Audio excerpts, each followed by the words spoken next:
I need to know everything, who and the what and the where, I need everything. Trust me, I hear what you're saying, but act like it's new what you're telling me. I'm curious, George, I hop in the Porsche, 5 and a horse, I'm ready for war, I'm coming for throats, to turn to a ghost, I need to know everything. Now you be surprised at the info you get is by letting them talk, so I'm letting them talk. Gotta keep quiet, maneuver in silence, then let them in, chalk up their body, another one body, that's just how it goes. Hello and welcome to JK Plus One. I am not your host, PTF. I think he's finally back from gallivanting over in the UK. I'm sure he's using a bunch of British slang still this week, which is going to probably be funny, but we'll see how that goes. I am your host, Jonathan Kinchin. Thank you for joining us for another fun episode, another fun week. Thank you for all the support, all the notes, all the messages we've gotten about the shows we've done so far, kind of in this second season, this reboot. Had a great time with Dale Romans last week. If you hadn't had a chance to listen to that, a lot of fun stuff there. The Steve Asmussen stuff, Sean Borman's episode. There's a bunch of them. If you haven't had a chance to check them out, make sure you do that. Want to thank our friends at Qatar Racing for working with us on this endeavor and getting into a position where they're going to grow their foothold here in the U.S., obviously a powerhouse internationally, and have had some great skins on the wall here in the U.S. as well, but really looking to kind of ramp up their involvement here in the U.S., so we appreciate their support. Look, like, subscribe, all that good stuff. Don't forget about that. This is a fun episode. This is a rabbit hole episode where we catch up with my good friend and Craig Bernick, where he talks about, it's fun. We start talking about his kind of how he grew up in the game with his grandfather taking him to the racetrack, legendary Glen Hill Farm. We go down that path of why he loves racing and what his role is in racing. And then we kind of dive into the Thoroughbred Idea Foundation that he founded and is a part of, in some of the wins and victories, some of the roadblocks they've had, and really trying to advance this game and to help this game grow. And so it's like I said, it's a rabbit hole situation, but if you're like me, I love this game so much. I want to know more about the inner workings and why things are the way they are and how they can change and why we do some of the silly stuff that we do. And it's a good conversation about that. I'd say the first hour is just kind of Craig's background, and then the second hour is where we kind of go into the weeds a little bit about this game, this industry, and some of the things that we both would like to see changed. Strap up, about a 2 hour and 15-minute episode. Craig, what's going on? All good, Jonathan. How in the heck are you? I'm in Saratoga. It's cold. The weather's not probably as nice up here as it is where you are at beautiful Glen Hill Farm in Ocala, but I'm getting used to it. Saratoga in March. I've never been there, so I hope you're liking it. Yeah, there was like 18 inches of snow last week, so Wow. Whatever. It is what it is. Wow. Well, look, I'm excited to have you on. I think a lot of people have seen a lot of the work you've done in terms of trying to bring awareness to this game and some of the issues we might have. And you've chosen an approach I think is different than some people, which is just complaining. You've been heavily involved in the Thoroughbred Idea Foundation, is founding that and being involved in the board of directors, and really coming up with a bunch of reasons why things need to change. And we're going to talk about all of that stuff in detail, because I think that those conversations are better had outside of the space of Twitter, where there's conversation. So we'll get to that. But before we do, I wanted to kind of get to know Craig a little bit and how Craig got involved in racing. And I think in order for us to talk about the genesis of you involved in racing, we have to start with your grandfather, Leonard Lavin. So for the people who don't know who your grandfather is, we're sitting next to each other on a plane. Tell me who he is. Well, he's a pretty good guy to get for a grandpa, I'll say that.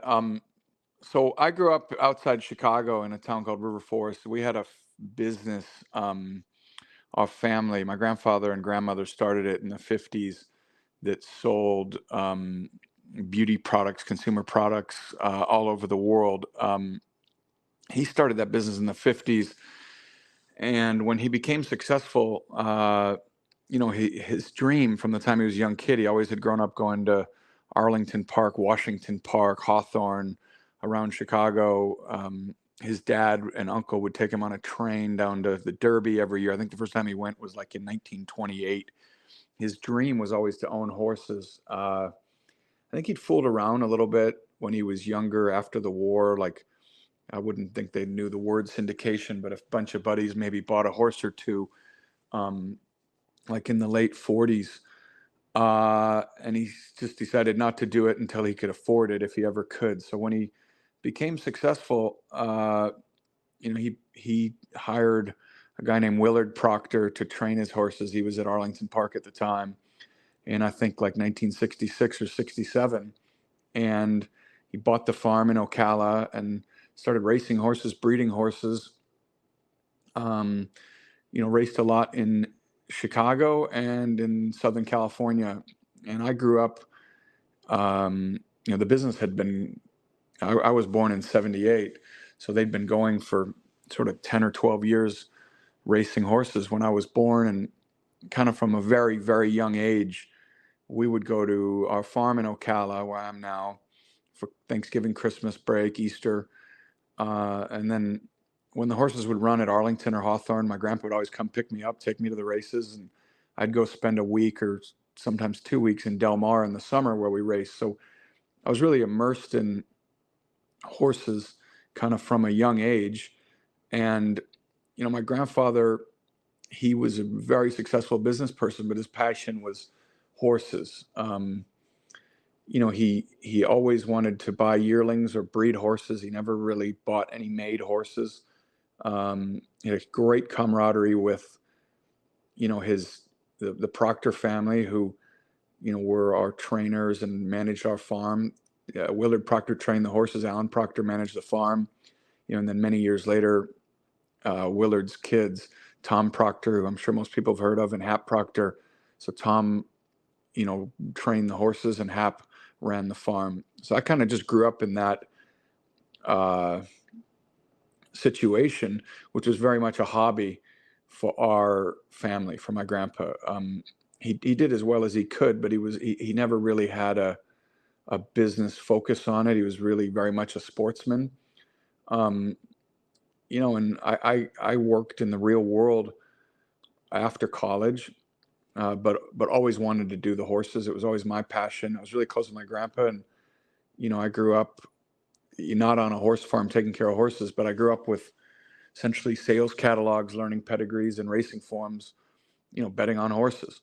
So, I've always sort of gravitated towards the breeding bloodstock side and the actual form and the racing side. And I've come to the kind of looking at horses physically, the way they move, their conformation, and the care of horses. I didn't really start getting into that until I was in my 30s and now my 40s. So the real genesis for me was always the betting on the horses, and then researching the pedigrees and kind of trying to find things that patterns that work over time, or things that might work. So that's kind of a quick overview of kind of how I got started, but just very close with my grandpa. One of the two racetracks that you named that sticks out, I think, and worth a conversation, is Arlington Park, which I'm assuming you would consider that your home track, correct? Yeah, absolutely. I grew up about 45 minutes away. Once I got my driver's license, I would go watch horses train there kind of one morning on the weekend all the time. And then whenever we'd have a runner, I'd go out there. We usually would have a runner on a Saturday or Sunday. And then on Fridays, when school was in, which wasn't a lot of the Arlington, they usually started around Mother's Day, and they would run into the end of September. But, they start at 4:00 on Fridays. So, I could get to a lot of the races. So that was always my home track. most beautiful racetrack I think that's been built in this country. Great, great backside, wonderful turf course. They switched from a dirt track to a poly track. They had some issues with horses breaking down. They were an early adopter of all-weather racing. And Arlington really has had Chicago, but Arlington's really had a long history of horse racing, and I was always very comfortable there. It is our home track. How does it, I mean, I'd imagine you have so many memories there with your grandfather and your family and the black and white and orange silks and the yellow cap. Just Arlington Park probably just like feels like where that was born. I mean, how do you process the fact that it's, that it's gone now? I mean, I think it's just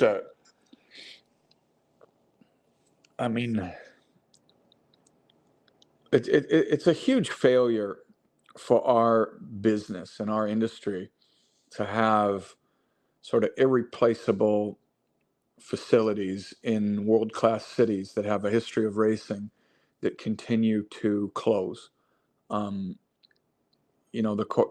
corporations essentially own the bulk of our racetracks now, and they have a responsibility to their investors or their shareholders or their owners or whoever.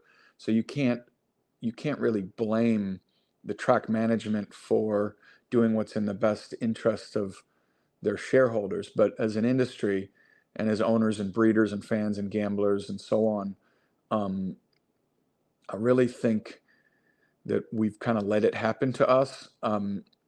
And instead of really taking control of our business, our content, our facilities, I think over a long period of time, we've just kind of let some of these corporations that own tracks dictate terms to us as participants. And I've grown up. I went to college in New Orleans. Our farm's in Ocala, Florida. We primarily raced in California, and then kind of the second string was always at Arlington. So if you look at Churchill, Hollywood Park is closed. Calder is closed. Arlington is closed.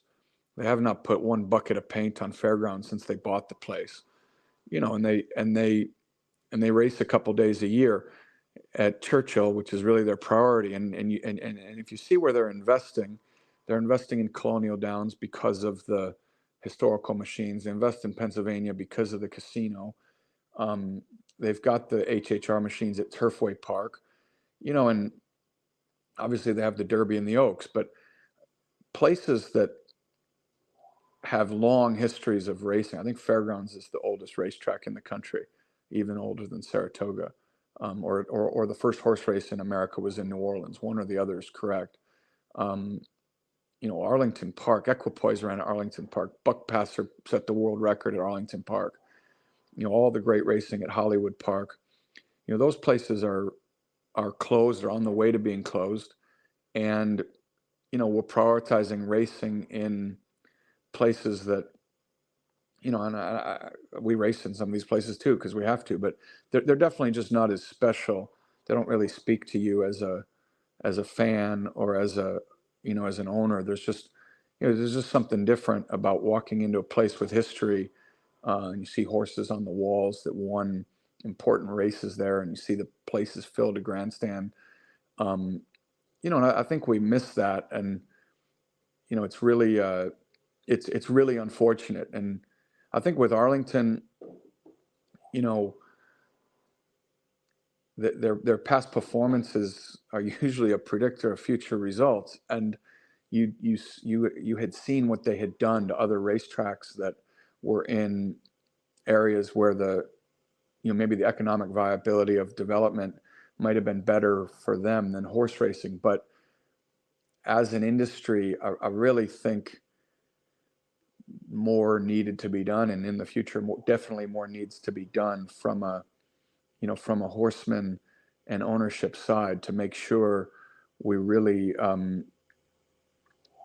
breeders, owners, trainers, anyone that takes care of a horse, we really need to be on the same page here as to kind of preserving our racetracks and our history, because I think if racing's ever gonna, it'll never be the way it was in the 70s, but if it's gonna bounce from kind of where it is today and grow as a popular sport with sort of more broad-based appeal, I mean, we're gonna have to do a lot more. Well, we're gonna dive into a lot of the things that you've worked on, the Thoroughbred Idea Foundation has worked on in terms of handle and breakage and free data and all of these things that I think kind of go hand in hand with your points of us kind of getting out of our own way and making the racetrack a more viable business, so that sometimes these corporations don't feel so inclined to turn to the easy way out. But before we get to that, I do want to ask about your silks, because I absolutely, when I had that transition talking about Arlington Park, I thought about this idea with the black, white, orange with the yellow cap. What was behind that design? If there was a story, or was it just like, let's do this?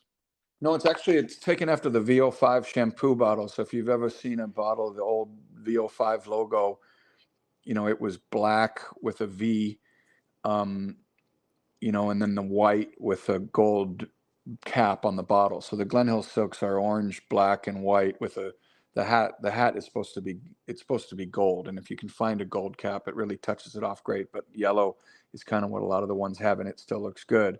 But that's kind of the logo for the farm, and the signage is around our barns, and the silks. The silks are special. I mean, they've been around for a long time, and we've raced in a lot of different places in the country. And I think most people that watch racing, they would recognize silks of, there's probably 100 stables that have silks you'd recognize, and I'd say we'd definitely be one of them. I just Googled imaged VO5 shampoo, and I feel silly. I never realized that. It's exactly what it looks like. No, that's how it was made. It's actually a pretty good logo. You mentioned that your grandfather loved Del Mar, and in this day and age, it seems like people are usually one way or the other. Most of us love both places, Del Mar and Saratoga, but it feels like most people always have at least a little bit of a lean. I started off as a Del Mar man. I have recently switched to being more of a Saratoga man. You love Saratoga, but you are definitely a Del Mar man, and I imagine it's because of all the time that you spent out there. Yeah, I mean, look, the racing in Saratoga is outstanding, and then the history of horse racing, it's really a racing town. You recognize people walking down the street. There's a buzz about it, the whole, pretty much right through the meet. And as a racing fan, it's just a really special place, and it undoubtedly, the 2-year-old racing, the 3-year-old filly racing, the Travers, the older horses, the turf racing, it's gotten outstanding. There's way more horses, on the East Coast today than there are on the West Coast, and the best ones are always feeding to Saratoga, the good maidens. I mean, it's tremendous racing, so you can't compare. Now, other than Saratoga, I would argue that the best racing in the country happens at Del Mar, and the vibe, the weather, the lifestyle, the beach, the food, the golf, the post time at 2:00. I mean, you can literally go to the barn, watch horses train, go for breakfast, come home, sit in the backyard, excuse me, turn on the Saratoga racing. It's like 11 in the morning. You're going to see all the great racing from Saratoga. Then you could head to Del Mar for the last, late pick 4, if it's a weekend, sort of with good racing the whole day. And by the time racing's over at Del Mar, it's kind of 5:30, which is 8:30 on the East Coast. Your phone never rings. You just have the whole late afternoon, evening, dinner, whatever. Like, it's just really, like, for me, the lifestyle around Del Mar is great. And the racing is good too. I mean, the 2-year-old racing is really, really good. We have a lot of turf horses, so the 3-year-old series for fillies and colts on the turf is there's a really good program there. the late in the meet, the 2 year, there's a lot of 2 year old races go, and you can get horses in races, as the seems like everybody pushes for Del Mar, so there's a little bit of relief in making races go for horses at Del Mar versus the other California tracks. And I really like it out there. I've grown up there. I know a lot of the people. Every time, and I know the restaurants. I know the breakfast places, lunch places, dinner places, and like Torrey Pines, hiking. I like the golf. It's just a different. It's a working vacation, Del Mar. I feel like Saratoga. If I had to if I had to go to Del Mar 5 years in a row, and then the next year you say, could you go to Del Mar or Saratoga? I'd still go back to Del Mar. That's how much I like it. But I can totally see the Saratoga. Usually I'm there around the sale time, Whitney time. So that's a really busy weekend.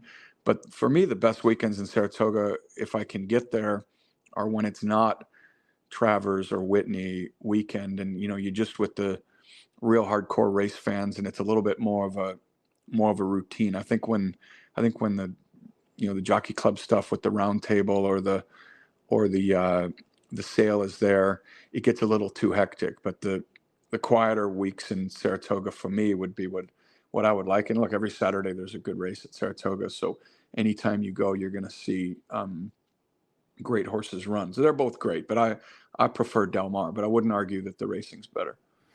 Tell me a little bit about the Del Mar Breakfast Club. So I don't know what questions you're going to ask, so I wasn't prepared for anything. But so my grandfather, he would always have horses in Del Mar.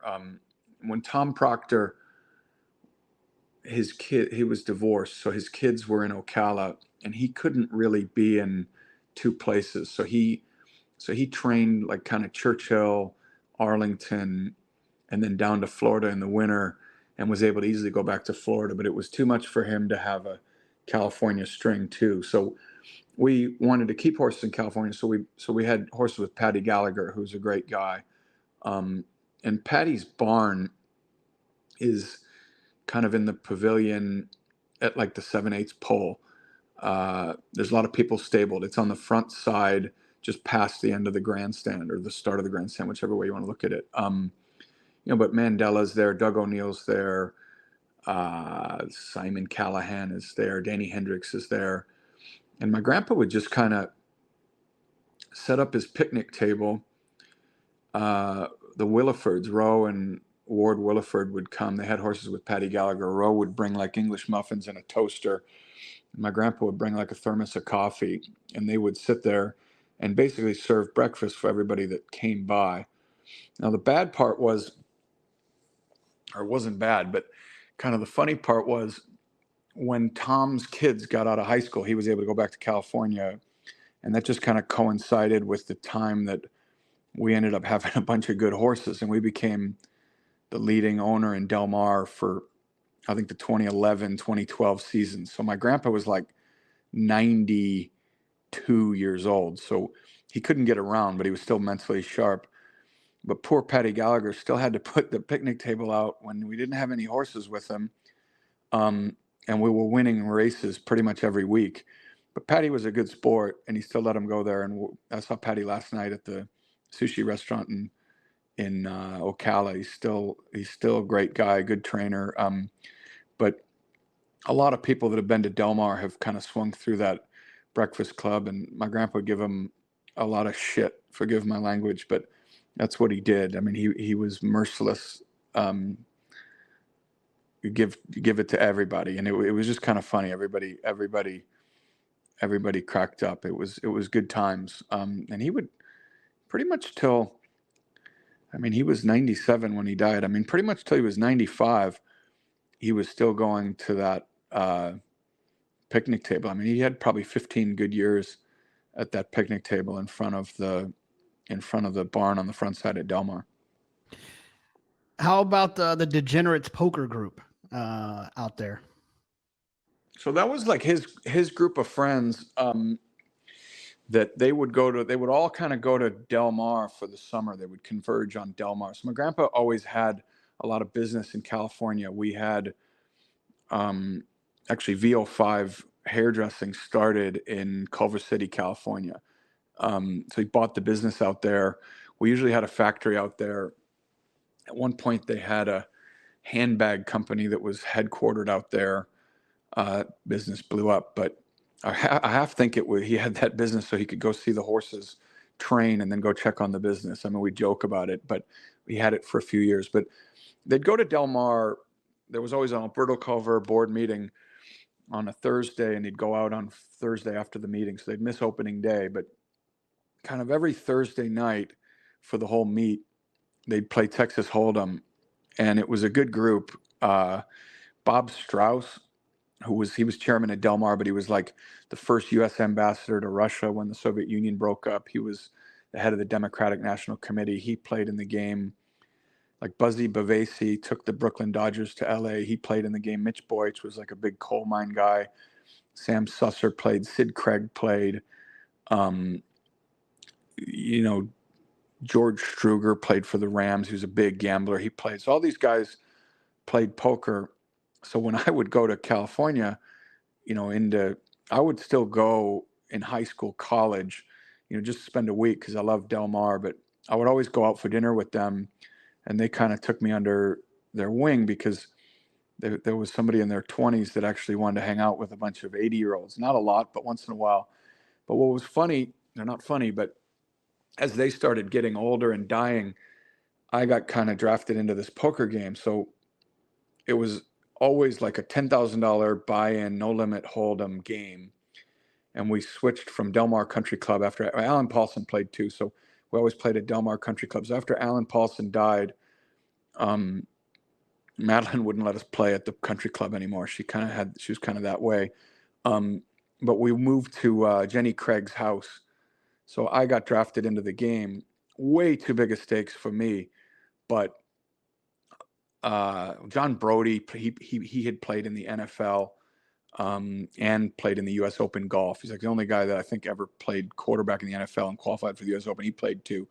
But what was kind of funny is all these guys were so old. A few of them had kind of had strokes, but they still got together and played poker. But I had to shuffle the cards for every hand. I had to stack the chips for every hand. I had to deal for every hand and play in the game, so they had enough players. And I wasn't like allowed to check raise. There was a couple rules, but the stakes were too big. But the players weren't that great, so I was still able to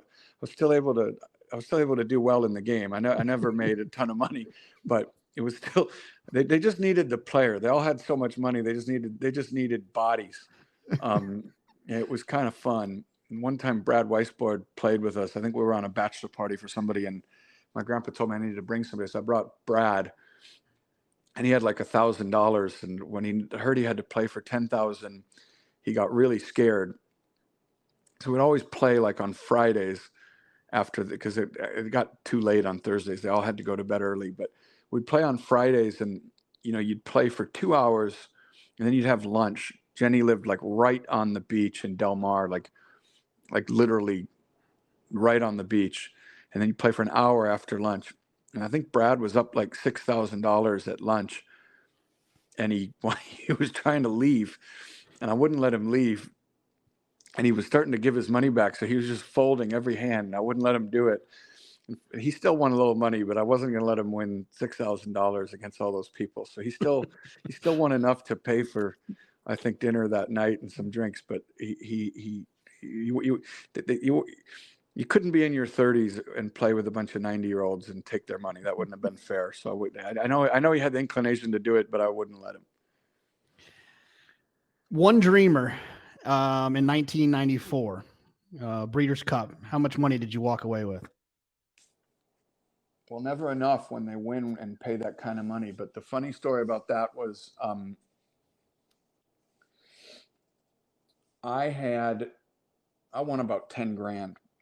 So I was 16, and Tom Proctor always swore she was better on the dirt than the turf, but my grandpa wanted to win the Beverly D because it was in Chicago. So One Dreamer had won what's at the time it was called the Louisville Budweiser Breeders' Cup, but today we would know it as the La Troyenne.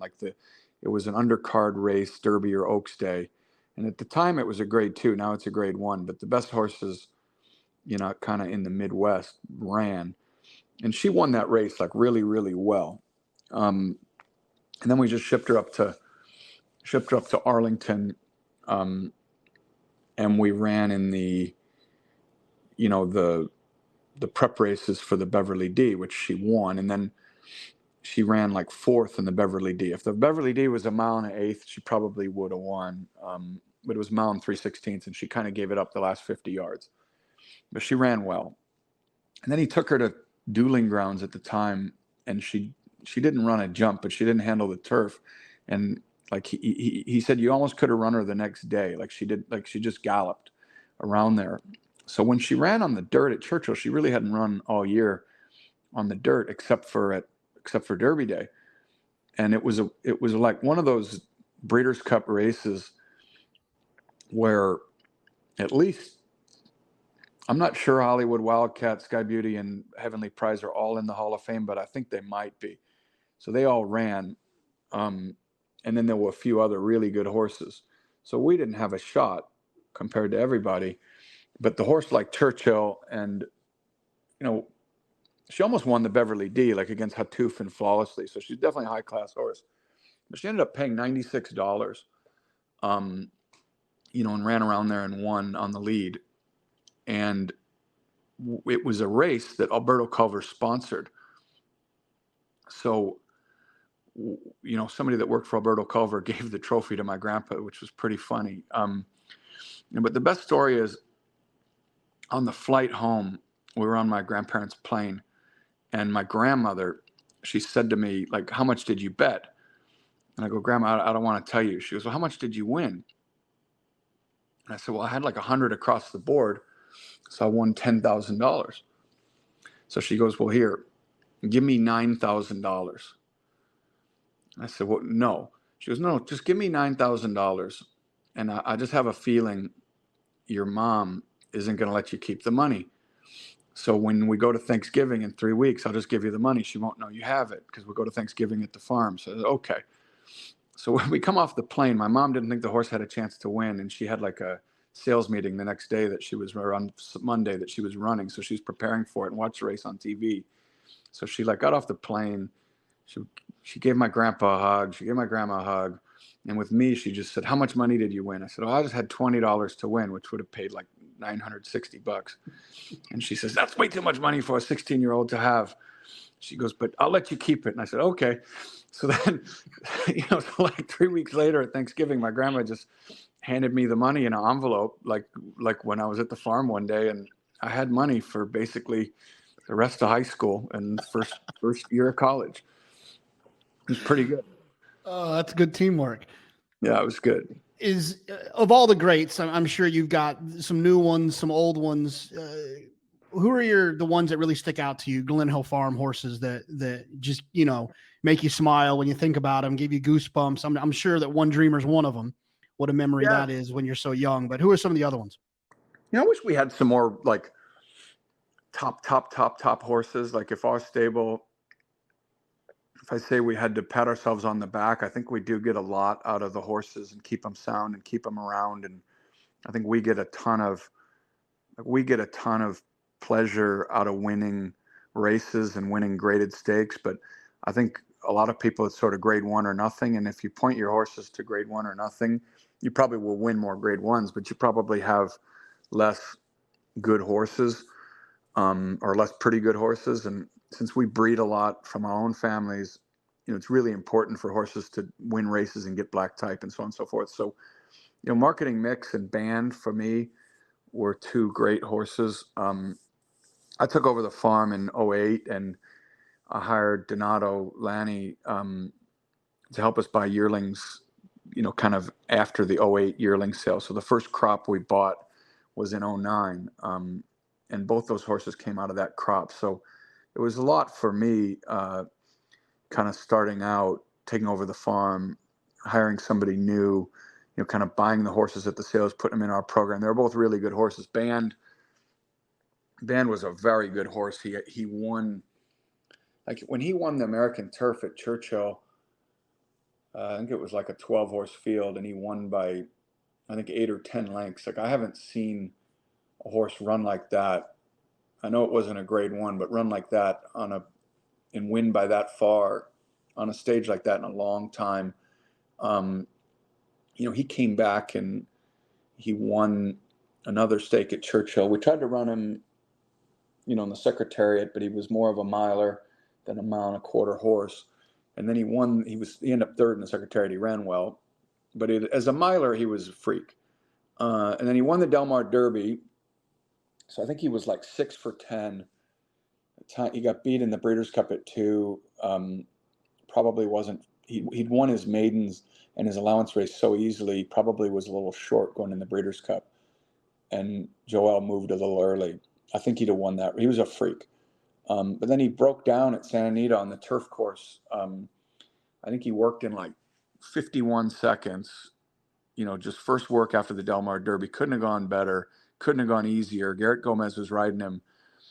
And he sort of, as he was galloping out, he saw something like in the middle of the turn, and he sort of grabbed hold of the bit and took off. And I think Garrett was a little bit surprised. And when he tried to get hold of him, he put his foot down funny. He broke down, not because of the racetrack. It was just a bad deal. So that horse, I think, was like, I remember Wilcox Inn was a good horse. I mean, he ended up making like $1.5 million racing. And I mean, that he couldn't warm up Band. Like Band was going to be a really good horse. So he's one for me. It was really special. Marketing mix was the same crop. She was Canadian bred, so we kept running her up at Woodbine.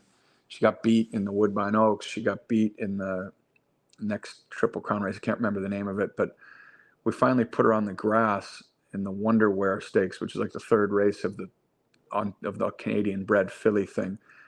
And she won like a very good horse. We took her to Arlington. She won the Pucker Up. She's 2nd in the Queen Elizabeth at Keeneland. She won grade 1. She won a couple races at Woodbine, grade 2s, and she won the Rodeo Drive like really, really well. She was 2nd in the Breeders' Cup. The next year we brought her back. She won, the what's the name of the race? The Gamely, the last Gamely at Hollywood Park, which was really important for us, which was a grade 1. She was a special horse. When I was a kid, One Dreamer, obviously. Then I got a kick out of a horse called House Account, who I think he broke his maiden at 2. He won a stake at 2. He finally got claimed from us like when he was 7. But he'd win 3 or 4 races every year. And it just seemed like when I went to the track, he'd run 10 times, but if I went to the track 3 times, he'd win. Like he was lucky, or I was lucky when he ran, or vice versa. And I just always remember that horse. And I don't know, nobody would ever claim him. He'd run for 20, he'd run for 25, and nobody ever claimed him. And finally, I think when he was 7, somebody claimed him. But he was a special horse. But a lot of special horses. There's a horse called Split Run, who was by Relaunch, who was a horse that my grandpa raced that became a really good stallion. He'd never be allowed to run today. He was just a big, kind of always unsound horse. Now, one of the problems in the horse business today is when horses are unsound, they get a lot of work done on them. They get injections, they get medication, which we really didn't do. But what we'd have to do is we'd have to like jog the horse maybe for half an hour before he trained, and then he trained great. But you couldn't run that horse today with the vet checks and stuff. He ran a lot of times and he was sound. We never ran him unsound, but when he was a little stiff coming out of his stall. But I think, these days when people see a stiff horse coming out of a stall, they say, no, that horse can't run. So what ends up happening is people give them painkillers, people give them injections, and they sort of bounce out of their stall, but they don't have long careers. But this horse ran until he was like 6. He won graded stakes. But one day, I think he was winner book favorite for the Derby. He won his first 2 races in California. Jose Santos rode him. And I remember when Fly So Free won the Florida Derby, Dave Johnson was interviewing him on ESPN, and he said, well, I guess you've got your Derby horse. And Jose Santos said, no, I'll ride Split Run in California, and he's way faster. Like, he said it on ESPN. But he got hurt after that. So he came back, and one day my grandfather, who had been on a destroyer in the Second World War, the destroyer was hit by a kamikaze plane. So a lot of their shipmates died. But every year after the war, they had a reunion of that ship. So, and they do it all over the country. But one year, I think it was like 93, it was like the 50th anniversary of the plane getting hit. And they did the reunion in Chicago. And it just so happened that the reunion was on a day that Split Run was running in a race at Arlington, like a grade 3. And like, we've won much bigger races, but my grandpa had like 150 people in the winner's circle that he had served with in the war. And like, they all had great lives, but you know, he was kind of the one from that ship that had really, really made it. And it was so special for him to be able to bring those guys around and take them to the track and then win the race. So that race, kind of any race, I was there. I think of any race that we've ever won, I've never seen my grandpa so happy. So that was a pretty good race. So those would be the ones that kind of stick out for me. You talk about how your grandpa kind of ran Glen Hill Farm is more of a hobby, and you run it now as a full-on business. What are some of the focuses? What were some of the changes that you had to make, and what's Glen Hill Farm's mission statement of what it is you guys are trying to accomplish in this industry? Well, I wish I could run it as a hobby, but he's had a lot more money than me. So, I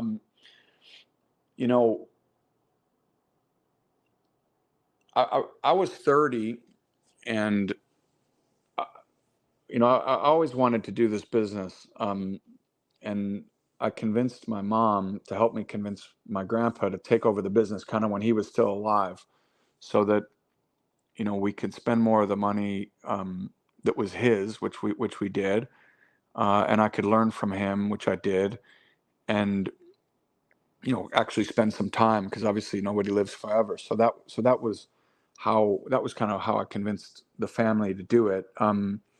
We started investing in stallions. We partnered with John Securo. We started Elevage, so we both invested in that business. But I kind of leaned on. We put up a lot of capital, and John put up a lot of capital too. But we put up a lot of capital. I put up my own capital, and I was really able to learn kind of the stallion business from John, and we did that for a number of years, and we've done well in the stallion business. When the government seized Curlin's assets, the Curlin assets from the guys that had originally raced him before they sold to Satish Sanan and to Stone Street, I think the original owners kept 20%, and they ended up in trouble and having to declare bankruptcy. So the marshals seized 20% of Curlin. So we ended up outbidding everybody for that. That's been I think he was like a 30 grand stallion when we did it, and it was about 10 years ago. And now he's a $225,000 stallion. So that's been great. We invested in Violence. He's done really, really well. We started his career, Good Magic, Army Mule, they're doing well with their first crop now. We brought Cantheros up from Florida. McLean's Music had only run one time. That was really all John. He's the one who saw it, but we benefited from that. And so I learned that business, and that was a business that made a lot of sense to kind of the financial people from our family, because I'm really the only one that loves horses. But stallions, you can model it. You can predict revenue. this is how much we think the horse is going to stand for. This is how many seasons we think we'll sell. So this is the earn out on the investment, and all kinds of people in the family office, anyone can understand that. So that was really helpful to the business. I've always loved, racing in Europe, but Glen Hill had never raced a horse in Europe. So we started, John and I actually went over and bought some horses that we did really well, putting in foal and selling. We took a lot of risk, but we did very well. But I was really keen to start a business over there. Because our farm here, it's about 400 acres. There's like 25 employees. There's all of the upkeep of the farm, the equipment, the maintenance, the grounds. The farm's beautiful. There's not a speck of grass out of place. And it's really for our family kind of a sanctuary. It's where we go for holidays. So it's never been like a commercial deal. We don't have clients' horses on the farm. We don't sell horses for other people. And I was never able to convince my mom and grandpa to sort of turn it into that type of business. So I started buying some horses for us in Europe, set up a breeding operation there. We raced there, and we've frankly done really, really well over there. We've got a really good broodmare band, in a smaller racing stable, but some good young horses that we think this year could be pretty good. So we've got the stallion business, we've got the European business, which both are going well. Our U.S. business has had a tough time the last few years. Sort of have had a bad 4 or 5 year run. We think we know the reasons for that, and we like our 3-year-olds. There are not very many of them. There's only like 6 of them, but we've got 13 2-year-olds that, they look like a much, much, much better group of horses than, we've raised and sent out, kind of for the last few years. So, the overall business, there's a budget. It costs there's money that goes into the business. It's not cash flow positive yet, but the way we sort of evaluate the business is over kind of the growth and value over time. And if we can hopefully grow the value of the horses by more than the money we put in, that's success. And we've been able to do that. We'll have some years that aren't as good as others, and some years it doesn't go up because it's just like any investment. But overall, we've been able to improve the quality of the horses. And I think the young horses in the pipeline, especially in Europe, and then the stallion investments that we have, which are they're enough to really positively affect the business. So we've got the whole thing going. I hope I have it set up the way I want, and it's starting to go in the direction that I want. So I'm happy with how things are going. The funny thing about the horse business is when it's I sort of equate it to when we used to try and launch new products. Like there's so much R&D.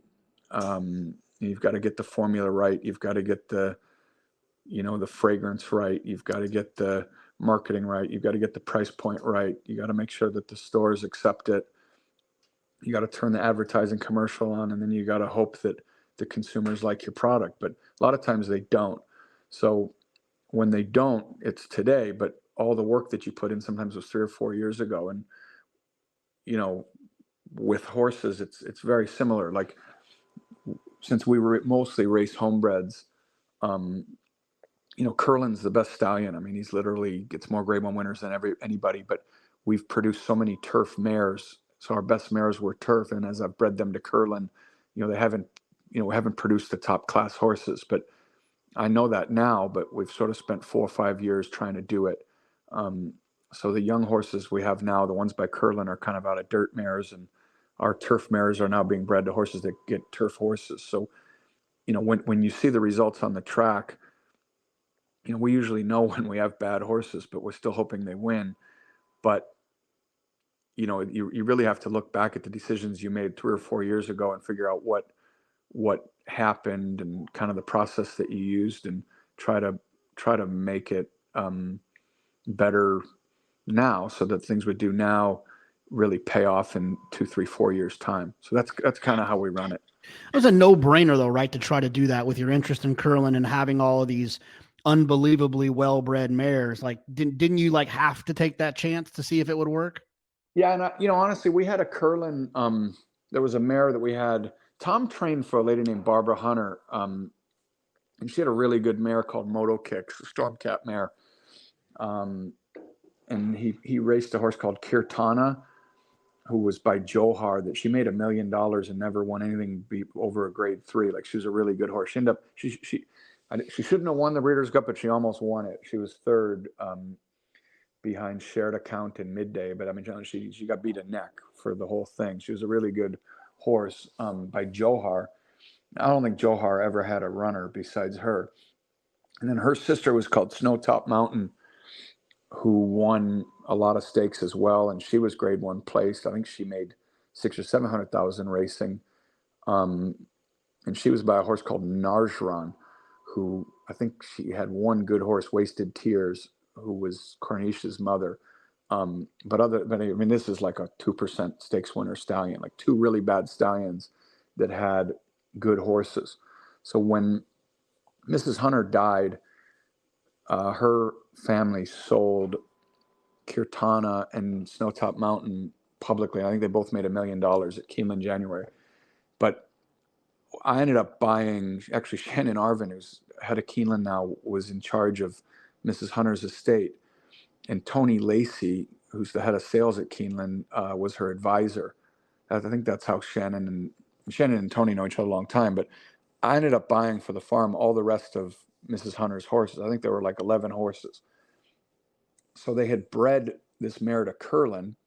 And you got to remember, Curlin at the time, I think when he retired, was like a 75 grand stallion. Jess Jackson might have died the year after he retired. And they were breeding mares to Curlin for like $25,000 before he ever had a runner. They really dropped his fee. So they bred this mare who'd never been to a good stud to Curlin, and we got Diversey Harbor. So in the package of 11 horses, Diversey Harbor, she'd been through the yearling sales. I think she was like a $100,000 RNA. I remember she towed out really badly, and they had her shoes on, trying to correct her conformation, and it just made it look worse. So when we got her to the farm, Snowtop Mountain and Kirtana weren't Glen Hills, but this filly Diversey Harbor was, and she was a really good horse. She won first time she ran. It was a TDN Rising Star. She won a stake the second time she ran. She ended up being grade 2 winner, grade 1 place, and she was by Curlin. So I had it in my mind that Curlin could sire turf horses, but I actually just think that mare was a freak because she had top class horses by Johar and Najran, and she had one by Curlin too, and he's definitely a better stallion than them, by 100 times. So that's kind of what was always in my head with Curlin, and it's taken a long time to figure out that, we're running a Curlin filly on Saturday at Fairgrounds in a stake on the turf, but the mother was a good filly on the turf, and this horse has run 8 times and she's won 3, but the only 3 times that we ever run her long on the turf, she's won. So she deserves a chance in a stake, but I haven't seen a Curlin that's anything better than kind of a grade 2 horse on turf. And I don't know how many grade 1 winners and champions he has, but they're not turf horses, So Glen Hill kind of started, as being very kind of filly oriented and having, kind of basing it around finding, great fillies and continuing the breeding operation. Your wonderful wife, Lindsay, wanted me to point out that you clearly are doing that at home too, because you have, you live with 6 females, her, your 3 daughters, and you have two girl dogs. So she said you kept the tradition going. I was trying to be around pretty girls all my life, but it kind of got a little carried away once they started having kids. I don't know what happened there. So, there's a little bit of kind of how you came to this game and your involvement in this game, but I think a lot of, newer fans, especially, and and I know a lot of horse players have paid attention to a lot of the work you have done kind of behind the scenes because of the passion you have for this game, and because of your background in business and being around such a successful business, and being able to kind of recognize the mistakes that sometimes we make, or unfortunately more often than not we make in this game. And I'll let you kind of take the story where you want, but you were on, we became close around the time that you were on the Breeders' Cup board, and you started the wagering committee. We were there. You were one of the kind of quote unquote younger people on the Breeders' Cup board, and we're having ideas of how we can kind of shape and reform the game.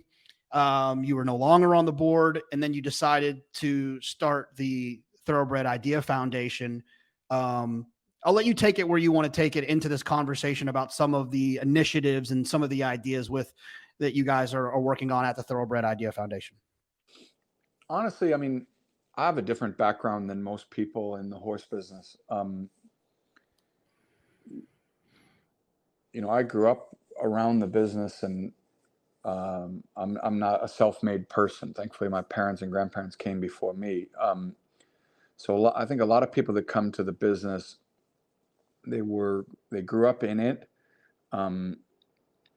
There's a lot of breeders and there's a lot of farms where they've gone on to the second and third generation, but there's very, very few people that race horses that have gone on to the next generation, because I think usually somebody has a passion, and it doesn't usually translate to their kids or grandkids, because it might take them away from the family, or they just might have a different interest. So I think when I came into the business, I spent about 5 years just trying to get my head around horses themselves, because I'd always, knew our horses, and I'd obviously watched the important races, and I like to bet on horses, but I really needed to learn the industry. But after about 5 years, I started getting a little bit more involved in the boards of the horse business. My grandfather had never, he sponsored Breeders' Cup. Alberto Culver sponsored Breeders' Cup from the inaugural Breeders' Cup for the first 35 years of Breeders' Cup, and they never elected him to the Breeders' Cup board. And he was never a Jockey Club member.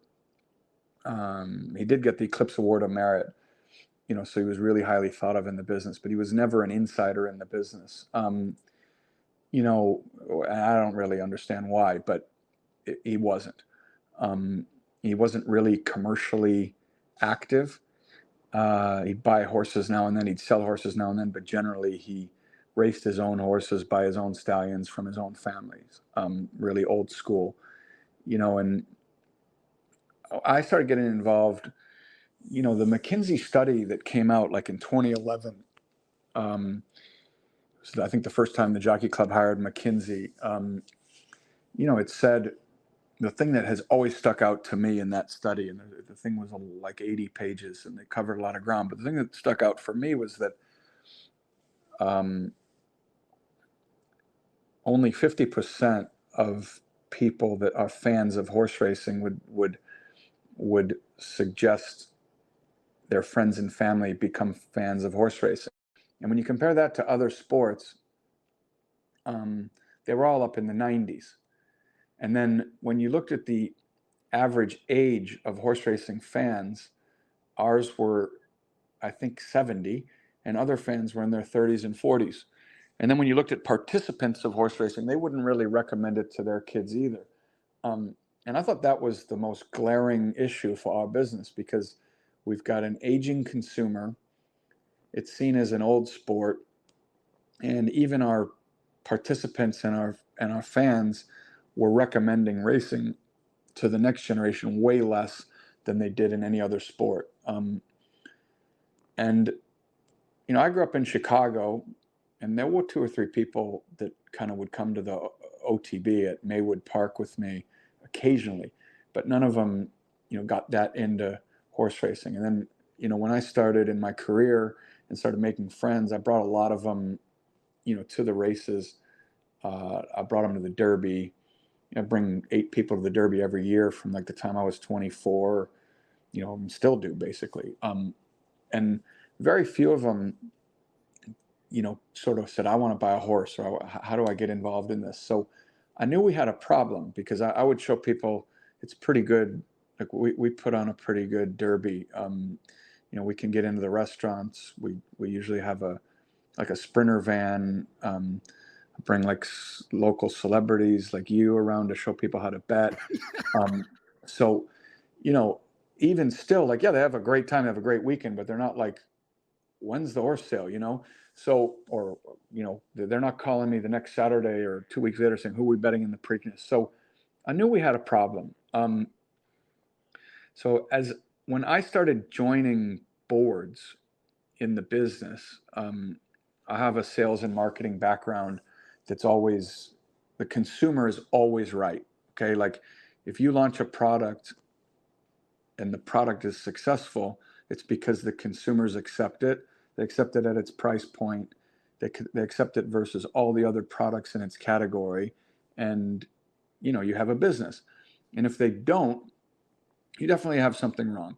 So in our business, we basically have either new people who have made a huge success of themselves in business that have come to the horse business kind of later in life, and they're asked to be on boards. And though they have amazing business expertise, their horse knowledge probably isn't as good as their knowledge in their regular business. And then we have a second category of board members who grew up on farms taking care of horses, and there's no way their business acumen is as good as the other ones sitting at the table. But when I got on the board, I found horse people that knew more about horses than me, and business people that, had been more successful than me. But I probably unquestionably knew more about business and have served on boards of companies, around, and, evaluated businesses and have, worked in business, run business. I definitely knew more about business than most of the horse people. And just because it was a full-time thing for me when I was 30 and didn't come to it when I was 60 or 70, and it was all I was doing, I knew more about horses than the business people. And I was sort of trying to be a bridge between the two. And when I got on these boards, I was kind of looking for white space, which is what I was always taught when you join a board. Try to find something that you can do that's not being done. So we took up wagering when I got on the Breeders' Cup board. So we built a committee with, I thought it was the first time there was ever members of a Breeders' Cup committee that weren't Breeders' Cup board members. So I found, I think, 4 Breeders' Cup board members that bet a little bit. None of them would be considered really big gamblers, but like David Richardson, who was alive at the time, he'd gamble quite often. Mike Levy, his father had owned Atlantic City Racetrack, and he would bet. Brett Jones bets a bit. He plays the future wagers. He bets, and me. But what we really did was we leaned on the expertise of some kind of outside people. So we had Paul Matisse, we had Joe Applebaum, we had you, obviously, and we had Tom Quigley. So we had 4 people that I thought were, like, first of all, had been around for a long time. I thought would be respected in the handicapping community. Joe owns horses. Paul owns horses. You obviously understand the generation that we're both getting old now, but at the time, the generation that we're trying to cultivate understood media. And Quigley, he worked at a racetrack, so he wasn't just a complete outsider. And I thought Breeders' Cup would like him. He understood tournaments. He had Horse Player magazine when he was coming up, and really knew a lot of gamblers. So we started this wagering committee, and then Mike Rogers was on it from Breeders' Cup side too. That was the guy I couldn't remember. And he was kind of Santa Anita's representative on Breeders' Cup. And we tried to look for ways to Breeders' Cup's only 2 days a year, but I really thought that if we presented kind of handicapping and wagering issues to the 45 Breeders' Cup members who are leaders in the sport, I thought they could take that knowledge. A lot of them serve on racing commissions, a lot of them serve in other organizations. And I thought that if we could kind of raise the level of understanding amongst the general owners and breeders, we would, not right away, but in the long term, we'd benefit racing. I mean, I'd have to say that I've never heard, other than, oh, this was our handle at Breeders' Cup, like I've never heard any sort of analysis of wagering, pricing, how it has changed, who's betting. You know, are they betting on track? Are they betting off track? Are they betting at a casino? Are they betting through an ADW? Are they betting, you know, through a CRW?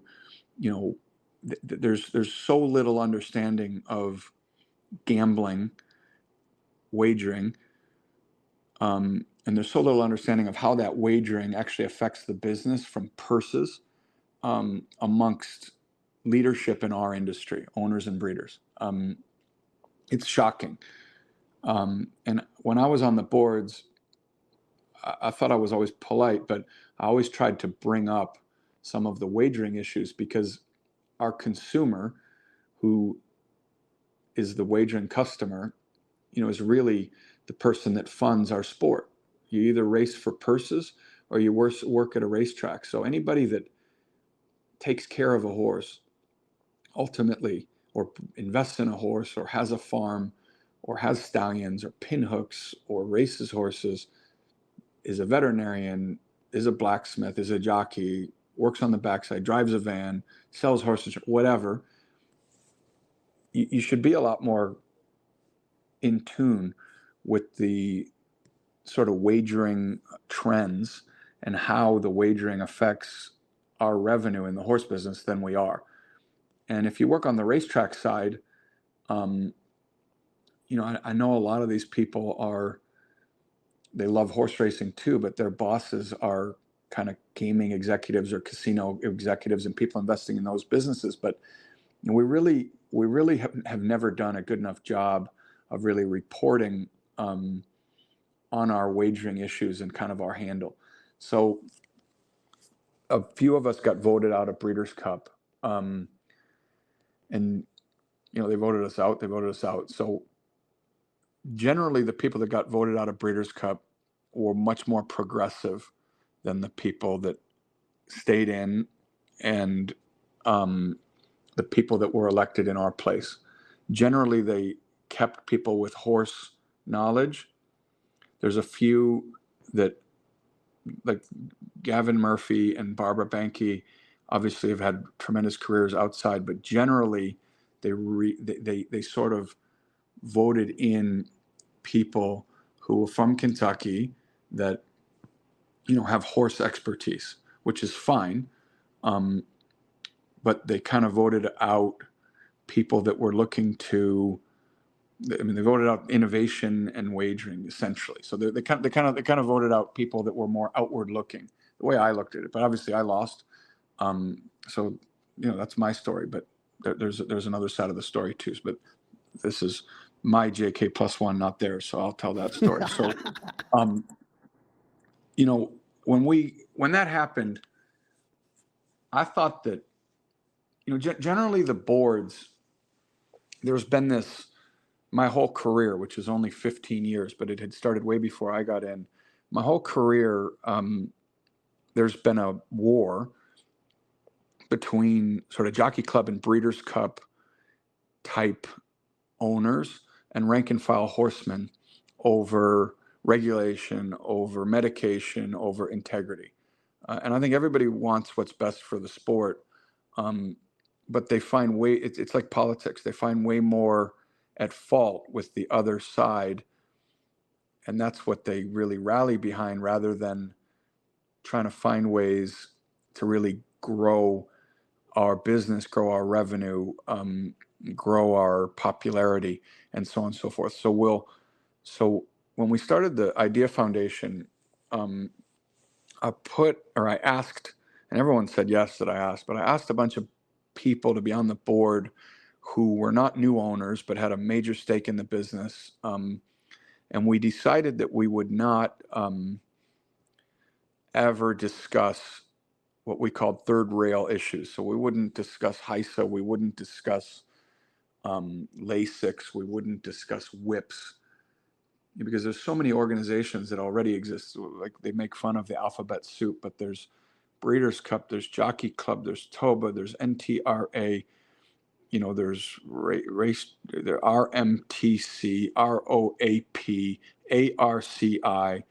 Every state has their own racing commission, breeder organization, and horsemen's group. And essentially, if you look at the mission statement of every single one of those organizations, they're all looking to improve horse racing, integrity of horse racing, the safety of horse racing on behalf of owners and breeders and horsemen.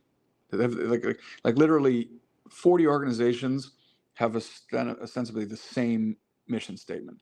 So what we tried to do was figure out a way to discuss issues that, if adopted, would improve the business for gamblers or horse players.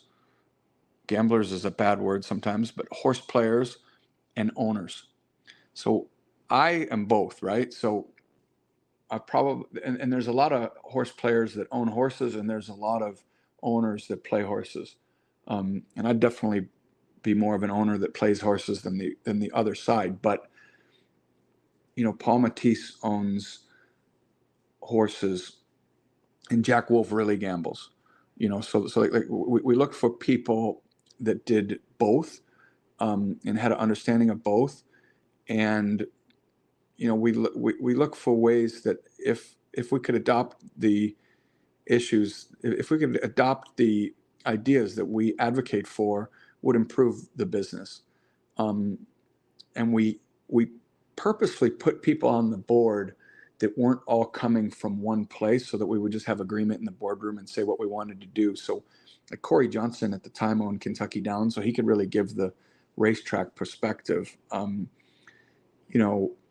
If we have an idea that the racetracks just would never go for, would interrupt their revenue model too much, Corey would sort of put his hand up and say, listen, can't do that.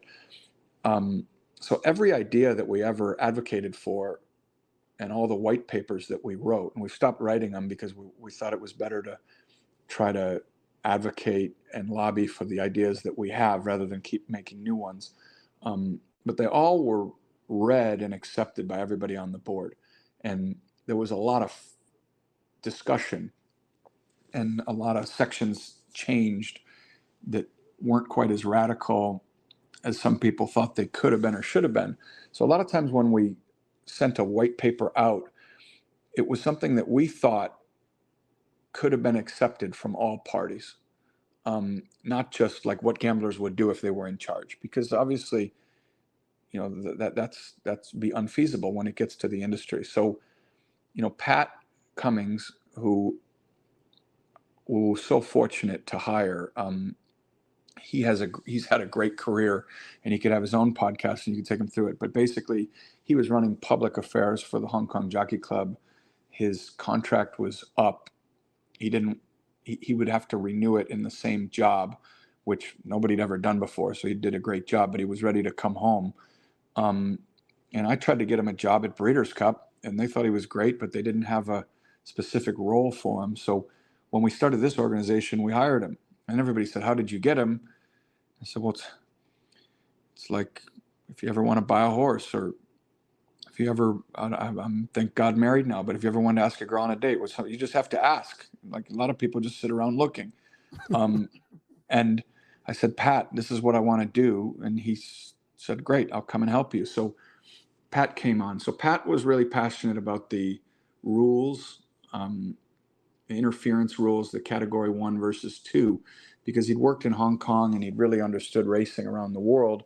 And he thought we could advocate for that, because, I think our stewards, they go through a lot of training and they're really good people, but the rules themselves leave so much ambiguity in the way they're going to rule things, that the results are just way too inconsistent. So we advocated for the Category 1 stewarding, which is slowly starting to happen. We advocated for breakage, which I think should be adopted everywhere, but at least it's been adopted in Kentucky. We've advocated very hard for free data. I'm a sports bettor too.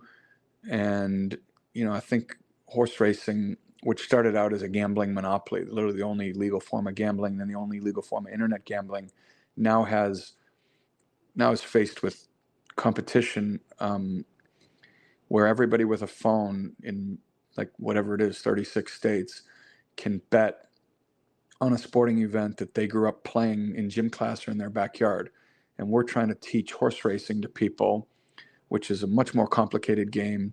We're asking them to pay for the information to actually analyze whether they even want to bet or not. And then once we get them to do that, we're trying to charge them way more money than sports bettors are charged.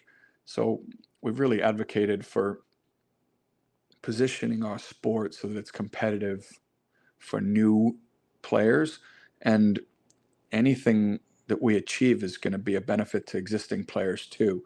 So we've really advocated for that, and then we've also advocated for fixed odds wagering or sports style wagering in horse racing. And I'd be really passionate about this and think it's something that we should have in our sport.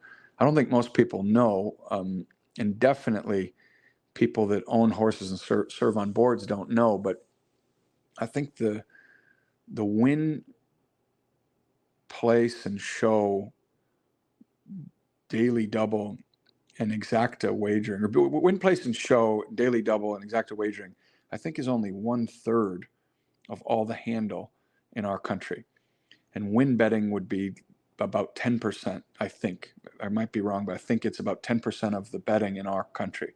But it gets all of the attention kind of when the racing's on the national TV and so on and so forth. So I think if we had fixed odds wagering, it wouldn't really corrupt the bulk of our handle, but it would open up so many opportunities for our business. I think if I were Churchill Downs, which I'm obviously not, but if I were, I would open up betting on the Derby essentially after the horses hit the wire for the previous year's Derby. So every horse that races as a 2-year-old, I would give like a 4-digit code to. So every time there's a horse in a maiden race, they get their own 4-digit code. And I would open up betting on those horses in so many ways. I'd say, will this horse win the Kentucky Derby? And I would have a price for that.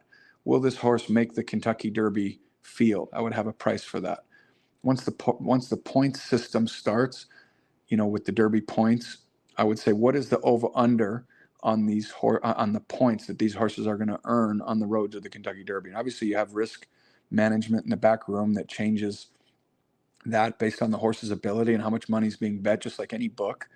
But if I were them, like, you just think about it, anytime a horse wins any race, you're on TV, you're going to say, oh my gosh, this horse before the race was 750 to 1 to win the Derby, but now you can get him for 150 to 1. Like, all people would be saying is Derby, Derby, Derby, Derby, Derby. And as a way to really market their sport, their event, and keep it in the public eye, like, I would be the biggest advocate for fixed odds wagering on the Derby. And it's not just who's going to win the Derby. There's so many things you can do in a fixed odds race that would make racing really popular amongst the general public, and you'd actually attract a lot of sports bettors too. But they're against it. It's the oddest thing I've ever seen. So, Yeah, I would be for sports fixed odds. I want to tackle this a little bit. The sports, because you make a good point, and I've heard these conversations. We've had them. I've had them with Pat. I've had them with other people. And just for those who are listening, and correct me if I'm wrong, Craig, but the issue that the racetracks and the operators have, and why Craig brought up that point about only 10% of the win pool, blah blah blah blah blah, or only 10% of wagering is on the win pool, win play show, is because the horsemen are concerned that if you go to a sports betting model for other opportunities of wagering opportunities, first problem is you'd have to lower the takeout. You cannot operate a two-sided wager with a 15%, 16%, 17% takeout. It just won't work. It just doesn't. It's got to be lower than that. So they have a problem with that. They're concerned about that because then they think that they're going to then lose handle that they're already getting, and that is why they balk at this idea. Am I correct? I think I think there's some people that balk at that idea. But I think if you explain to them the way the economics would actually work, and the fact is you're really only affecting a small percentage of the total handle, and it's not that hard for people to understand that when you lower the takeout, they win more and then they bet more and the whole thing grows once you show that to people. I think people don't understand, if the only way there's less revenue when you lower takeout is if the betting remains the same. But what everybody understands is when there's lower takeout, there's more churn and there's more betting back and there's more money returned to customers. They don't just take that money and go home, they bet it back. We're very, very few, very, very small percentage of our wagering is on 3 times a year horse players, or less. Most people betting horses are betting every day or betting every week. And if you lower the takeout, they're going to be able to bet more and you'll end up growing your revenue. The way the takeout, and there's a graph on it on the CHRB website, but the way the takeout is divided of the money held, there's so little going to purses anyway. If you opened up a fixed odds model, you'd have to do some sort of new contract that was agreeable to horsemen and tracks. But it would be people that argue against change or argue against innovation. A lot of times they forget how messed up this business is, and if we do nothing, what's going to happen, and the trends that are going. We've been on the phone for almost an hour and a half, and we haven't even talked about the computer players. But at some point, the computer players are going to have eaten all the big players, and the takeout, or the rebates. So the net revenue to the horse business from the computer players is so small that if we remain at the same handle, but the handle completely shifts to the super highly rebated robotic players, the revenue that's created from betting on horse racing isn't going to be enough for people to go race horses. We're going to lose everything but our slot subsidy. And if you have a business 10 or 15 years from now that has completely slots funded purses or historical machines, because slots is a bad word in Kentucky, or casino funded purses, and very little from wagering, at some point, politicians, because they're politicians, are going to say, you know what, I don't like horse racing because gambling is bad. And there's going to be another politician that says, you know what, we should be taking this money that's funding horse racing and build roads or help schools. And you're going to have racetracks that say, that'd be great. We'd love to give the money from horse racing to schools and roads, but let us just keep our casinos and we'll be able to give you more money. And that's what's going to happen. That is literally what is happening with the dog tracks in Florida. And don't think it won't happen in Pennsylvania and so on. So if we don't start to figure out ways to grow our wagering and activate consumers, we're going to lose our business. And I haven't met a horseman that when you sit down and talk to him about the opportunity and what you'd actually be giving up, what percentage of the handle you'd be giving up, and what the potential would be, just from a marketing standpoint, in actually presenting horse racing in a way that bets are presented to other consumers, that would that would just be vehemently against it. Like, so I think the tracks always say the horsemen are against it, but the horsemen, the horsemen want Lasix, and the Jockey Club Breeders' Cup wants to fight against Lasix, and they want that's what they're really passionate about. If you could get them keyed onto some of these wagering issues, and actually, like, I know that you called me and asked me to do this podcast after I wrote the op-ed for the TDN about the analysis of handle. If you actually reported handle, you actually had an office of wagering analysis, you could call it almost something, that reported on betting, how it's changed over time, and what that resulting change makes the business look like. And if we keep on this track, what's going to happen? I think everyone will start making better choices. But, right now the tracks, they love to say the horsemen wouldn't do that, but I think that they would if we actually had the information of how much Elite Turf Club bets, how much on-track bets, how much ADW bets, how much rebated ADW bets, how much casino bets, and then what the resulting takeout effect, what the actual takeout once the rebates are from each of those channels, and then how much of that money goes into purses, which is what the horsemen care about, from each of those different columns or silos, if you will, and then show how that's changed over the last 20 years. It's going to become pretty simple that the business is on a one-way track to a dead end. I mean, it's pretty simple if you start to understand what's going on. And it's, the marketing idea of it too, which is so the kind of the frustrating part to me is like, all you have to do is, on Thursday, Friday, Saturday, or Sunday of last week, turn on your TV or look on your, on your Twitter or check your email for all of the random people who are inviting you to their bracket pools. When you give people something that they can digest, something they can hold, it makes the sport more enjoyable. And that's what college basketball did with a piece of paper with 64 teams on it and a point system and a $25 to your friend in Venmo has made college basketball and these 4 weeks so important. And the same can be said about fantasy football and football. You'll hear someone who could care less about football. It's amazing because the more significant the games become, the more it's just the hardcore fans watching it. Everyone's excited in the first 2 rounds because their bracket's still alive.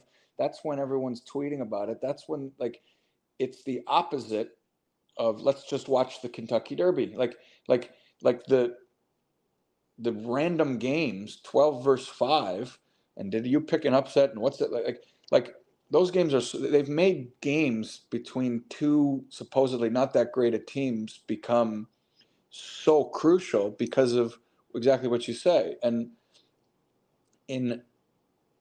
if you compare that to, I think a pari-mutuel system's great, because you get a fair price based on the way everybody's bet. But because of the volume that's being bet, at the very last second, there's really no way that I can look at a tote board when the horses are in the paddock and see if I like the way a horse looks. Have done my handicapping before, try and figure out I guess if I have an understanding of the will pays in the bets, I can figure it out. But you really don't have any idea what the price is of a horse, except at NYRA, because before the horse runs. And if you're trying to market that to new players, the minute they bet on an 8-1 shot that wins, and they find out they're getting 10-40 because the horse went off at 4-1, they're going to get pissed off, and that's what happens. So,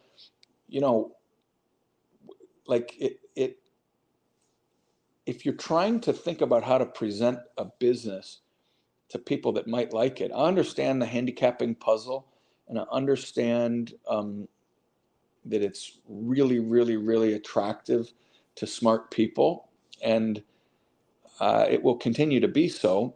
And I don't think anything that is being suggested would take away from most of the bets that the really smart people are doing anyway.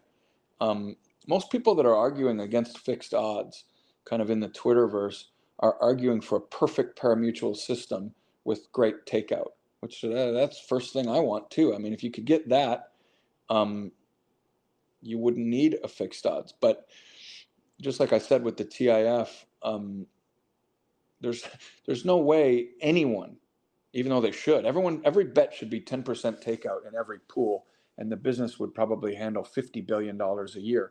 There'd be way more revenue for everybody, but nobody is. There's statutes that have minimum takeout that you'd have to go state. Like, there's so much in there that would need to be changed.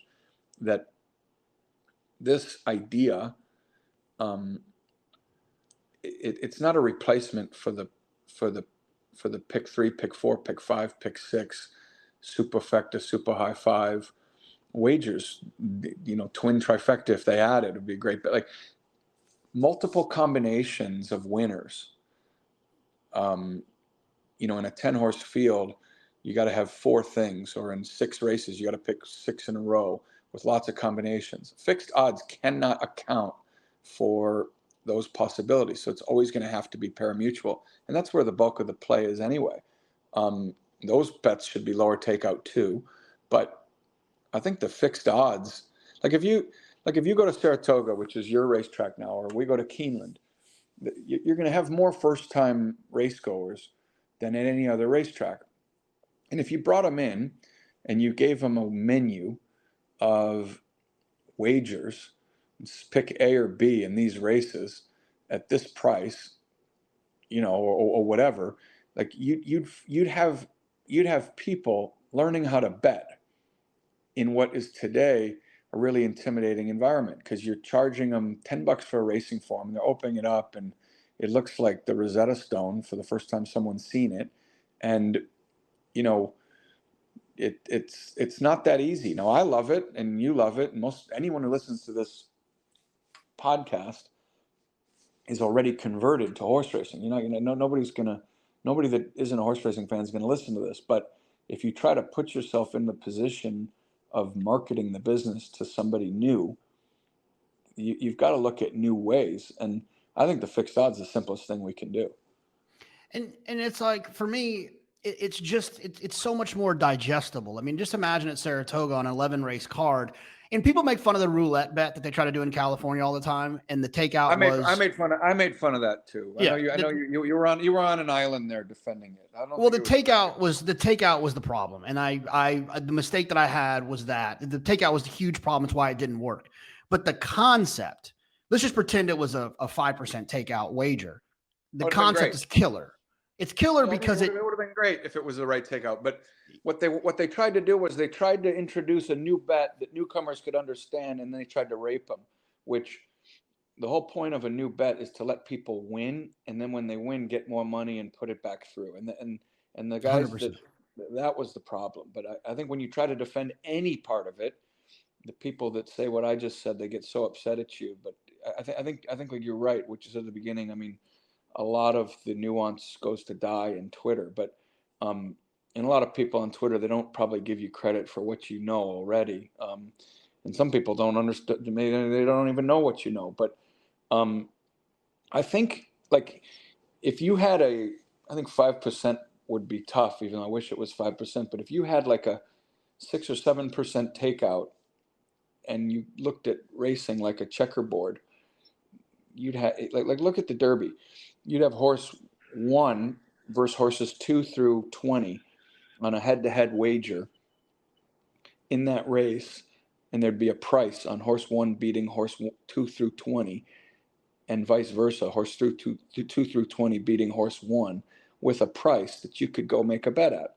So it'd be 400 or 300 and whatever, 19 times 19. There'd be close to 400 combinations.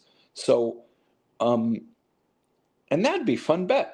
There'd be a lot of people that would like that bet. That it's hard. I bet the Derby every year, and I've picked the winner, but not that many times. But I'd love to say, you know what? I think this horse is sneaky. Now, I think he might run 4th or 5th, and this horse I think is a bad favorite that might run up the track because he might not go that far.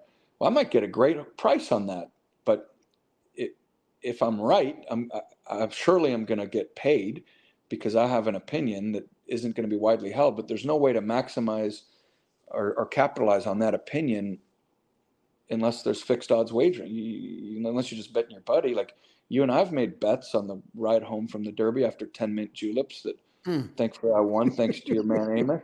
But normally those bets aren't available, but they would be in a fixed odds environment, especially around the big races, like the big like on the grade ones, you could have a lot of fixed odds betting, and the races that are on NBC or whatever, like you could have some cool bets, and I don't see the drawback to trying.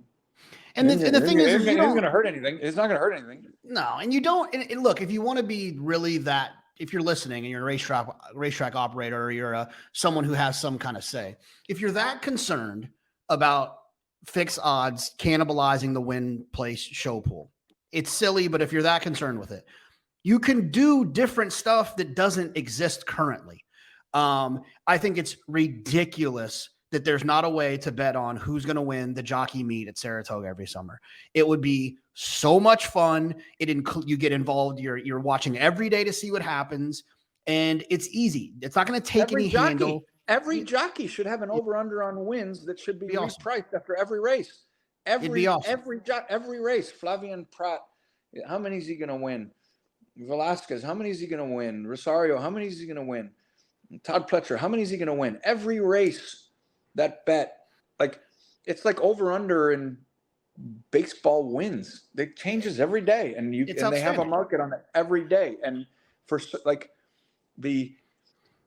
I don't believe if somebody bets on how many races Jose Ortiz wins today or this week or this meet, I don't think that's going to affect parimutuel handle 1/100 to 1%. I see it as additive. And, the more people that can come and start betting on those things, the nice things about fixed odds with a good takeout is it's either or.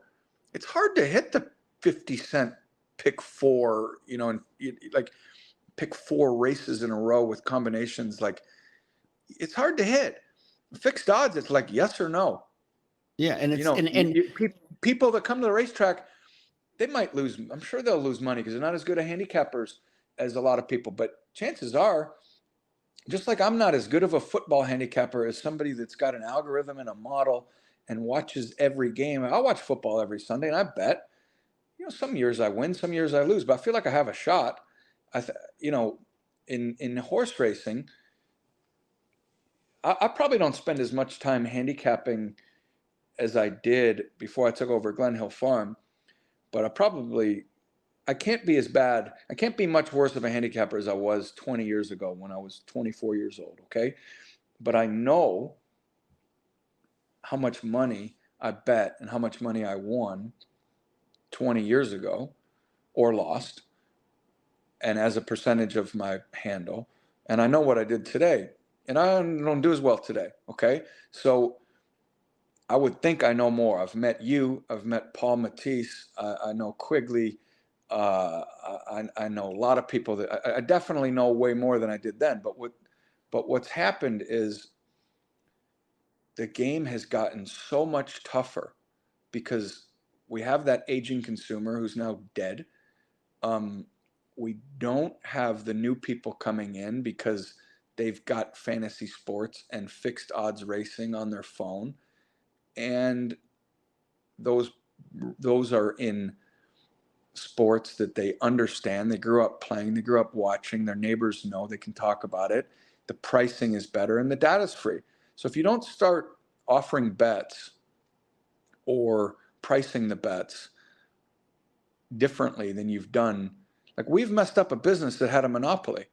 Like the day cell phones were able to download ExpressBet and Twin Spires, we should have had an absolute explosion in handle. And if we didn't, we should have looked at our business and said, why don't we have an explosion in handle? Because everybody with a phone is a potential customer. They don't have to drive to the track. They don't have to fight traffic. They don't have to pay gas. They don't have to pay to get in. They can bet on their phone, and handle went down. So if that doesn't tell you that the way our business is priced and set up and the bets we offer aren't good enough, I don't know how to talk to you. But the problem is the same people that were in charge 25 years ago that didn't adapt are in charge today. So how so that's the frustration that I have, and I know a lot of other people share. But I'm not giving up, and I know a lot of people have given up, or they think it's a waste of time. Like, I'm going to keep trying, because I'm passionate about the horse business, and I think if other people can see how great it is being around these horses, being at the backside, the camaraderie with the team, actually the way the horses are cared for, the passion, the connection that people have. If we could really translate that to the general public, we'd really grow our sport. I know some people hate our sport, but there's way more people that don't have opinion on the sport out there than there are ones that hate it. And if we package it right and show it right, we're going to convert a lot of people to our sport. But I don't see us looking at things, in an innovative way. And I love Lexington. I lived in Lexington 5 years, and I got a lot of dear friends in Lexington. But in horse racing, Lexington's a bubble. It's the biggest thing in town. All the most successful people have horse farms. They all go nice places and watch horse racing. But when you go other places, that's kind of not the case. So I think people need to understand what's going on around the country, and what clearly what we're doing and what we have done hasn't been good enough. And I agree. Like, we're not talking about HISA here, but I agree. I would be for HISA, but I see the problems in HISA, but I would trade the problems we're going to end up with in HISA for the problems we currently have, because what we currently have is untenable. It's messed up. But everyone is so concerned about pushing that through or trying to stop it going through, and hiring lawyers and writing press releases and sending email blasts about how stupid the other side is, that we've lost for way too long the understanding that whether you're for or against HISA, you should definitely be for presenting this sport to modern consumers in a great way, so that we can all have something going forward. Like, anyone should be for that from a participant side. But for some reason, they just get so concerned about the integrity. And I'd have smaller vet bills and be more for integrity than anybody. But I think that I just think it's a big waste of time arguing for it, because there's so many people already doing it. So that's why I've kind of tried to argue for other ways to help the business. We talked about the fixed odds thing and some of the other, we'll touch on some of the other kind of missions and ideas that the Idea Foundation has been working on. Where does the free data rank in terms of difficulty of getting accomplished? It should be the simplest thing in the world. It should be just a free square. Okay. You should put data into the hands of customers. I'm not saying give the Daily Racing Form for free, or Thoroughgraph for free, or Ragazine for free, or Timeform for free. Those people, what they've done is they've taken the raw data, they've packaged it into a format, and they've put some sort of secret sauce into it, from a speed figure, a track variant, a ground loss, a wind, all kinds of factors. And they put out a speed figure or some sort of class rating or some kind of qualifier on the level of a horse. And I think they should definitely be paid for that information, because it's an advantage to have that information, because just the raw time of a race in 1 minute and 11 and 3/5 seconds for 6 furlongs, and how far the horse was winning by, second by, third by, and where they were at every point of call, and how much money that horse has earned in their life on each surface. All that information is what those people need before they put their real work into it and repackage it. But the basic information, like the basic Equibase PPs without the speed figure, or basic DRF PPs in that format without the speed figure and without the Tomlinson ratings, without all those, just the running lines, the pedigree of the horse, the name of the horse, the trainer stats, the jockey stats, what they've done in each year, what they've done on each surface, and their lifetime PPs, how fast they ran, what point of call. That should be free, because that's simple to do, okay? And I understand there's a chart caller that needs to be at the track, and I understand there's there's software that needs to be maintained to put that stuff in. But the benefit to giving that information to anybody that wants it, anyone that wants it is going to be a consumer in the sport, okay? So essentially, we're going to give somebody something for free. It's like Barry Greenstein used to give free poker lessons, and then 20 minutes later he was taking money off him playing poker. He didn't say, it costs $50 for poker lessons. You give the people the information. Let college kids start to study it, just like they make their own models for everything else, for fantasy sports, for gambling. Let them start playing with the data, and let them start organizing it. Let them start seeing if they can see trends, and let them start betting. Like, the point is to get them to bet, not to charge them. I mean, you pay more for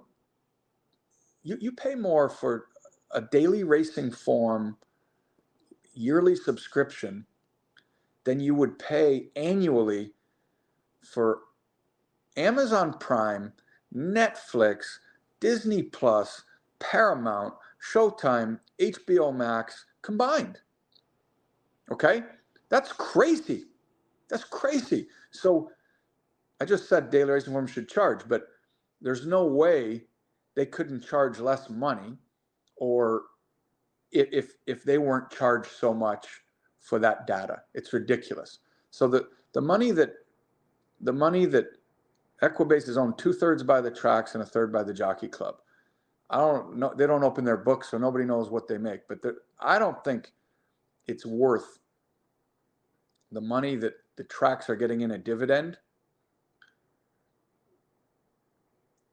I would say that what you can gain by giving up that, you wouldn't give up the whole dividend, but what you would give up by giving free basic PPs to people, which wouldn't be that much, because most people need. I would pay for the buyer speed figure, the rags and figures. Most people that become serious will, but what you give up by giving the free information can't be as big of a risk as the reward might be if that translates to more customers. I think it's the simplest thing, but it's actually, of anything we've advocated for, it's had the most pushback. People are just so offended that we would suggest giving away data to help grow the business. It's offensive to them, which I think is crazy. Yeah, I mean, I before the bracket pools, it's endless. It's endless what you can find. Yeah, and it's free. It's free, and you're finding out who the backup point guard is on, Chattanooga, or whoever, some team you never heard of, and why. People are putting out analysis on that for free, and if you want to, it's Tuesday, so there's nothing great, but on Thursday, if you want to see who's running at Gulfstream, yeah, you can go on Equibase and get the overnight. But actually get the past performances, it should be free. We're trying to get people to start betting. And the biggest advocates for it should be the robotic players, because they need more people betting. If they start betting against themselves, their margins are going to get thinner and thinner and thinner, because the betting is going to become more and more sophisticated, and pretty soon it ain't going to be worth it.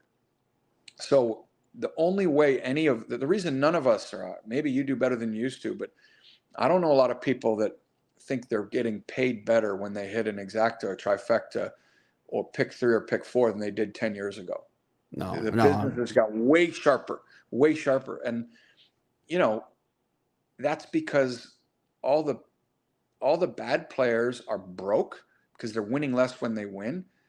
We're not translating new customers.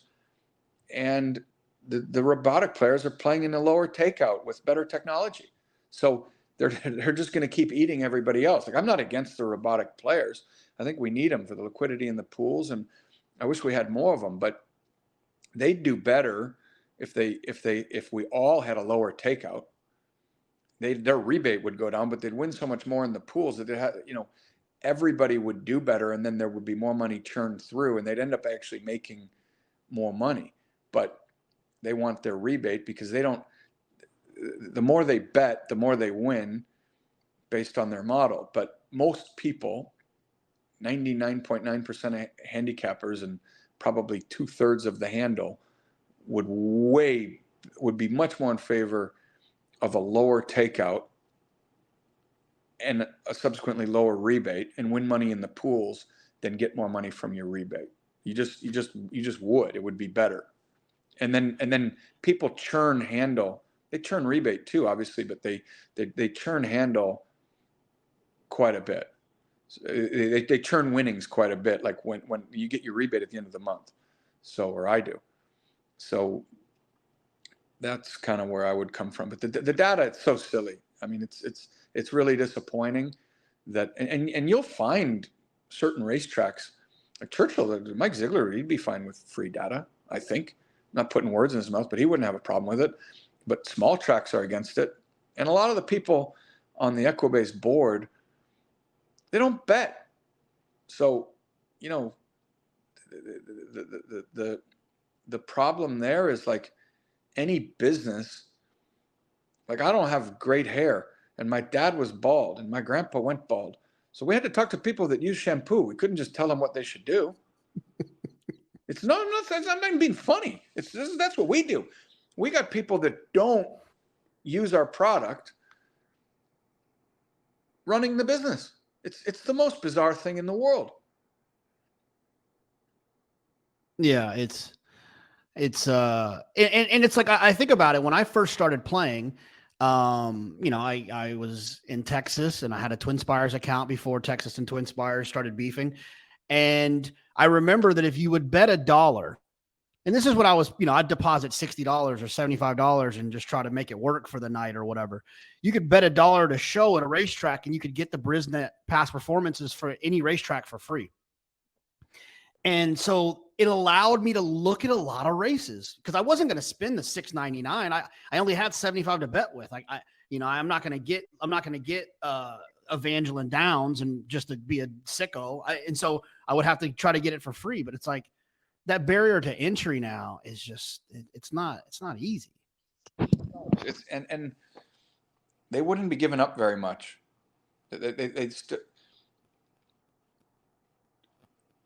Like DRF and Thograph and Ragazin, I mean, they don't want free data, but what they would have to realize is their product, their business is going to grow if they have a great product, if the customer base grows, okay? They can win market share based on their figures and the way they lay out their product. If they're, and their business can be successful if they're selling to a larger pool of customers. Right now, less and less people are buying horses, and there's less races and there's less people betting. So you have to like everyone, people that, and you don't argue about much of anything because, I mean, you don't look like the typical horse player. You didn't come from a family that took you racing, you know, owning horses. You don't come from an area of a hotbed of horse players like Texas needs ADW betting. Like, you're different. So instead of, and you like, you got a little bit of a gambling thing that, so okay, but you know, instead of talking to people that came to our sport that are in their 20s or 30s or 40s, we continue to put the same people in the same rooms and ask them what we should do, and they've been overseeing the thing forever. So, you know, I know that if you bet $1, you can get free PPs, and most people that bet know that you can do that. But all you'd have to say is free data. Come on this website and look at the past performances. The goodwill that you would create is so huge. And then if you start to get people coming to these websites, and it just can't be one thing. You can't do one thing and it's like going to flick the switch. But if you start to give the data away for free and offer bets that are interesting and price the product well, and, you know, pretty soon more and more people will start liking the sport, and then there'll be a bigger pie for everybody. But all everybody wants to do is argue against some idea without recognizing the trends in this business are not good enough. So it's fine to argue like we shouldn't do this, but arguing against change when we've got a diminishing business, I mean, that's just a slower way to die. So that's kind of that's a little bit of the frustration. Tell me a little bit about the Breakage win, kind of how that went with getting that victory in Kentucky, and where are you? What are you guys hearing about other jurisdictions? Honestly, I mean, that you've got to give Pat Cummings a lot of credit for that. I'm great at ideas, but Pat is really a detailed person that does a lot of follow through. Pat met Damon Thayer, or I've met Damon Thayer too, but Pat and Damon and I were brought to dinner and met Adam Koenig, who was, senator from Northern Kentucky at the time. He's a very good guy. He got out radicalized in a primaries, and so he's no longer in the legislature, but he's a great guy. Horse racing fan. You know, Turfway Park is in his jurisdiction. And we explained the breakage. So Adam Koenig really felt that, you know, historical horse racing was a huge win for the racetracks and obviously the horsemen because it brought a lot of purses. And he's a horse player and he really wanted to do something for gamblers. And he really took the breakage up as a big cause of his. And he was a big advocate for it, and he got it through. Churchill was vehemently against the breakage. You just would have thought we were taking something away from them that was theirs. Like never seen somebody so upset, and they will try to reverse the breakage. I don't think they will, but Adam's not there anymore. But they will do whatever they can to replace the breakage in Kentucky. I think it's despicable, but all you have to do is look at the way Churchill operates long term. It's not for the growth of horse racing for everybody. It's for themselves. Now, I love the Derby. I love the Oaks. I think it's great they invested in Turfway, but they will try to reverse the breakage. It's great when a horse pays $478 instead of $460 or $278 instead of $260. It makes a big deal. The real resistance to breakage was from 100 years ago when, you know, people didn't want to be carrying pennies around, but 90% of the betting or more now is done on the phone or on the computer, you know, so the pennies just go into your account. You know, it can be as much as a 5% takeout reduction or 10% takeout reduction. You know, every bet in Kentucky, and so, you know, the higher the payout, the smaller the percentage, a couple pennies are, or even 18 pennies are of the whole. But it's a take-up reduction on every bet in Kentucky. I think it's great. We think if you got breakage, we think it's 50 basis points. So if you eliminated breakage nationally on $12 billion in handle, you'd create $60 million in money returned to horse players. And we think that $60 million would be churned 4 times. So I think it's about $240 million in handle growth if you actually got breakage returned nationally to horse players. It'd be huge. $240 million would be, a huge growth in handle. So we hope other states take up the cause. I'd hope NYRA will do it. Like when David O'Rourke was the CFO of NYRA, he was the first person that was receptive to breakage. When he got the CEO job, he kind of moved on to things that were more material to, NYRA's future.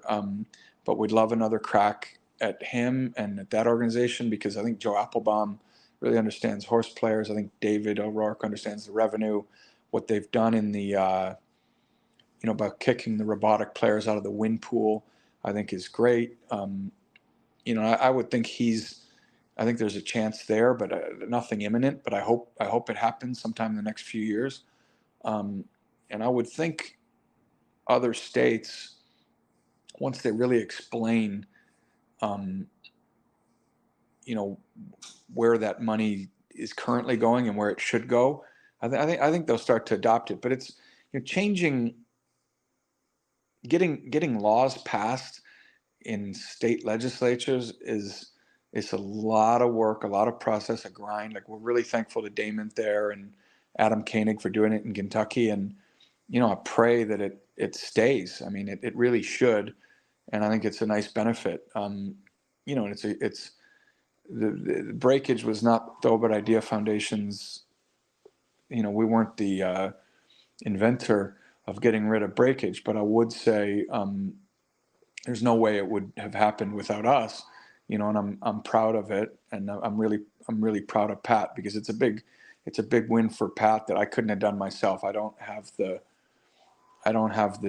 wherewithal, detail, go sit in Frankfurt and listen to things get read, and that's not what I'm good at. But Pat is exceptionally good at that, detail oriented. I think Pat, I personally think he's the most capable executive in the horse business in this country. And I can't believe he's running our organization. I'm glad he is, but in a business that is been in decline, a lot of the organizations have the same people running them that have been running them for 20, 30 years. And he's probably seen as, he's an outsider. He's from Philadelphia that watched horse racing for 30 minutes a day when they had a replay show of Philadelphia Park, and became an announcer and started blogs and, worked for Trackus, moved to Hong Kong because he had an opportunity. Like, he doesn't have the normal pedigree. But I really think we need people like Pat, who are just passionate about racing, want to make it better, have been around the world and seen, I'm sure Pat goes around the world and he can tell things that the United States does that they can take up too. I think a lot of times people he thinks just because something happens somewhere else, it's always better. And I can tell you he doesn't think that way. But a lot of people only know him from Twitter. I mean, he speaks better than me. He reads better than me. He presents very well. He's always prepared. I think he's really, really good. So it's really Pat's doing for Breakage. But obviously,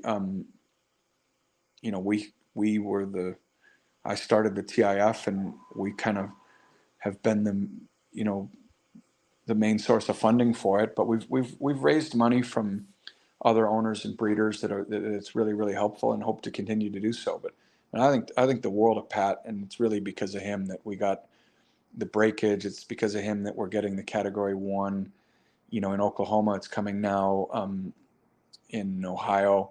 we think, and I think it's, the stewards have said it's only a matter of time before it's everywhere. I think the important thing on Category 1 is it rewards the best horse, but at the same time, there needs to be huge penalties and suspensions for reckless riding. I think if you just reward the best horse without the stick, you're going to have some dangerous riding. So I think in jurisdictions where Category 1 works, there's such a huge deterrent to unsafe riding that they don't get it. I think a lot of people hear when there's a foul, it doesn't matter if your horse wins and they would have won anyway. They think, oh my God, we're going to be taking jockeys out in wheelchairs every day. But it actually hasn't been that way in jurisdictions that have Category 1. They actually have really safe racing. And jockeys, like Gary Stevens is on our board. He's ridden all over the world. And he's a jockey agent now. And he knows every jockey probably for the last 50 years in this country and most of them overseas. And he's an advocate for Category 1. And there'd be nobody more into safety than Gary. So I think once you understand it, you'd be for it. But a lot of people, they hear about it and they see it in a tweet, however many characters that is, 200 or something, and they tell you why they think it's not good. But when you hear Pat talk about it, he talks about it better than me. It is good. So that thing's moving. I think the fixed odds is inevitable, or I think fixed odds is inevitable. That still means the work has to happen to get it done. Like Vinny Viola told me one time, he said, things change when they're supposed to. They don't always change when you want them to. They don't always change when they should. They change when they have to. And sometimes that's too slow, but I think the fixed odds, it's going to be inevitable. Now, it's up to Churchill whether they want to make the Derby. I'm sure they will want to make it bigger than it is, but I can't believe they haven't been advocates for it yet, but I hope they do. I think it'd be benefit to Breeders' Cup, and I think it'd be benefit to Keeneland, Saratoga, and Del Mar too, where we get Oaklawn, where we get some fans that wouldn't normally be horse racing people, and maybe we'll convert some customers. I got a couple of more things I wanted to run through before we get out of here. The first one is, if anybody's still listening, you're brave. I'm starting to lose my voice, but you keep, and I have to throw a crawfish ball tonight with about 300 people at Glen Hill Farm, so we got to do this in the next 10 minutes, JK. Okay, I got you. All right. So the one thing I noticed in this conversation is when it comes to fixed odds, when it comes to the free data, when it comes to the breakage stuff, there just really is and even your op-ed that you wrote, there really is a lack of understanding about handle, what drives handle and how handle works. I mean, do we just have to keep having conversations like this to get that through to some people? Because there's more data that's free. There's going to be the horsemen have no idea how much power they actually have. They're not organized. They're organized against Lasix and against HISA, but they're not organized where they can actually study this. And some people get really upset when I say that, but I really don't care because it's true. Like, we have talked to horsemen's groups and they have no idea. Like, I've talked to the Florida Horsemen's Group and they have no idea what rate the computer guys get. They have no idea what percentage the computer guys are. It's very hard to go and make negotiating, very hard to negotiate against a racetrack for a purse account when you don't have the facts. And they don't. There's no way they do. It's like, if there's very smart people who've built and run very big organizations that serve on boards of major corporations, not just their own, that are on the boards of the horse business. They're really smart people. If you put the handle information in front of them and presented to them and showed how it's changed, they will make the right decisions on behalf of our sport. Like, HISA is not interrupting the Interstate Horse Racing Act, okay? The Interstate Horse Racing Act still says that in order to sell a bet across state lines, you need a racetrack and a horseman's group and a regulator. You need 2 out of 3, and the regulator just breaks the tie, okay? The horseman and the track are who negotiates for simulcast rights, okay?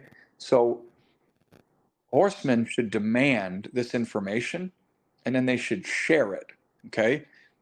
Now, antitrust, Kentucky's not supposed to share with Illinois, not supposed to share with New York. But the other side of that coin is when that was created, the racetrack corporations didn't own tracks in 10 or 15 states, or 2 corporations own all the tracks, okay? So at this point, the industry should understand where handle comes from. What silos are betting what the takeout charge to the customers in those silos are, what the contribution is to purses, and how that has changed. If we studied that and understood that, a lot more of the decisions and the direction that we would go in a business would be in the right one. But currently, the tracks who own the ADWs and they own the bet processors, the tote companies, they are invested in the Elite Turf Club, and they are they're partners with Roberts, the streaming. They make money based on handle, okay? So they don't care where the handle comes from or how it gets there. They make money based on handle.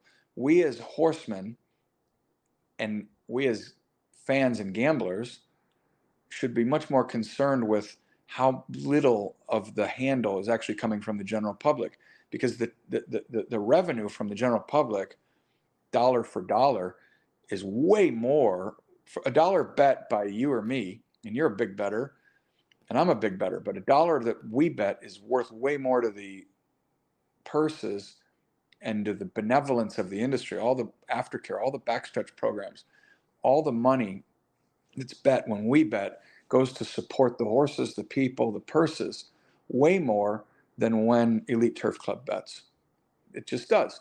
When you start to show those numbers, people will start to change things in a positive way. And I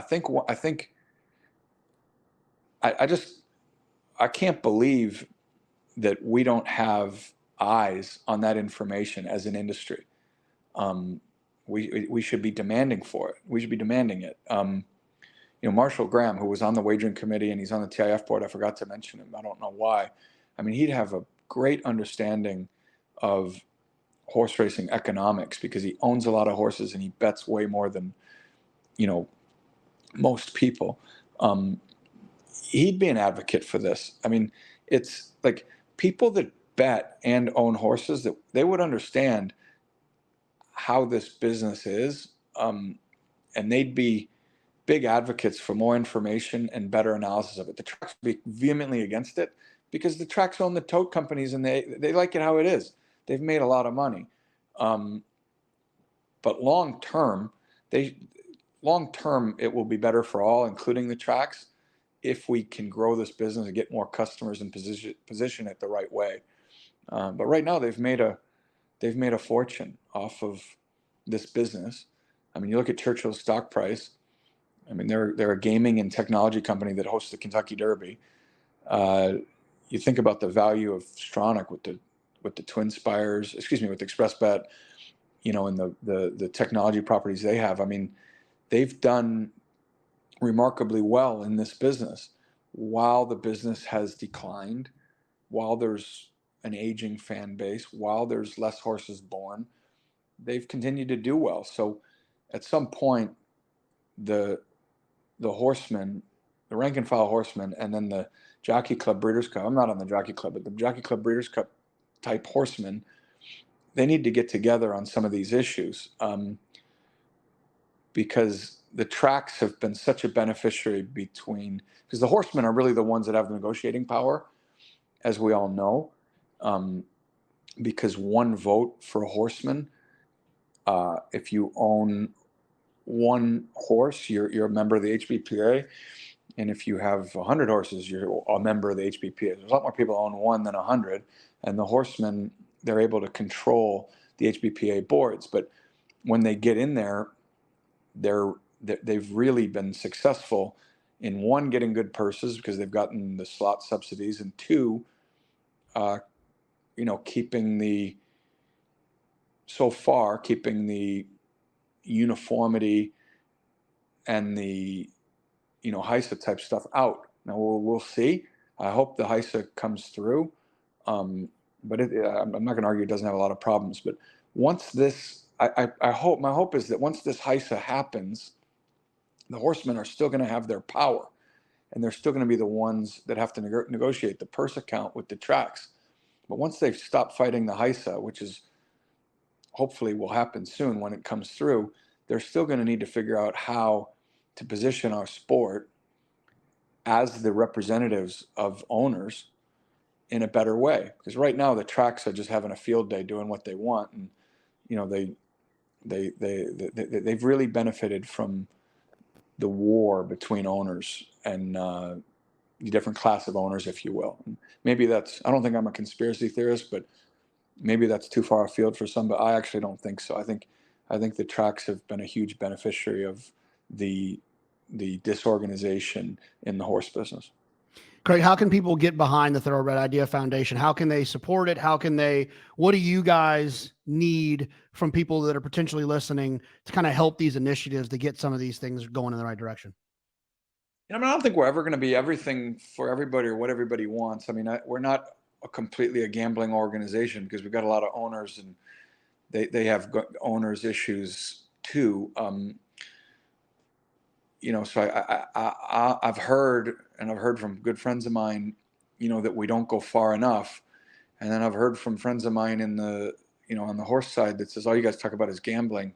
And I don't understand that. So I think what people need to understand is what we're trying to do is grow the business and present it to new consumers in a way that's going to hopefully activate them to our sport. And then anything we are able to achieve should be a benefit to existing customers too. So, I can see how a racetrack or a technology operator might not be against what we're for, but I really think if you're a bettor or a horseman, and by horseman I say basically a participant, you should really be for what we're doing.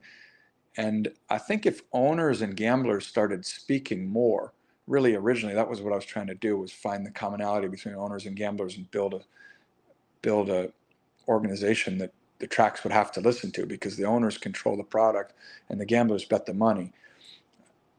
That's still my hope, but we haven't been able to get there yet. But we're just, I hope we're in our infancy. But I just would like, you want people to support, and when they have a complaint or they have a suggestion, most people have my phone number, can get it, or have Pat's, or can get it, and there's never been a call that any of us have ignored. I think a lot of people. I think one of the sad things about our horse business is a lot of people have put in a lot of time trying to help it, and as they have become frustrated or they have given up, inevitably they think somebody else can't achieve what they tried to do, or they can't help, or what somebody else is trying to do isn't as important as what they did. But this is a business that, frankly, nobody's been able to fix, and the wins have been really baby steps. We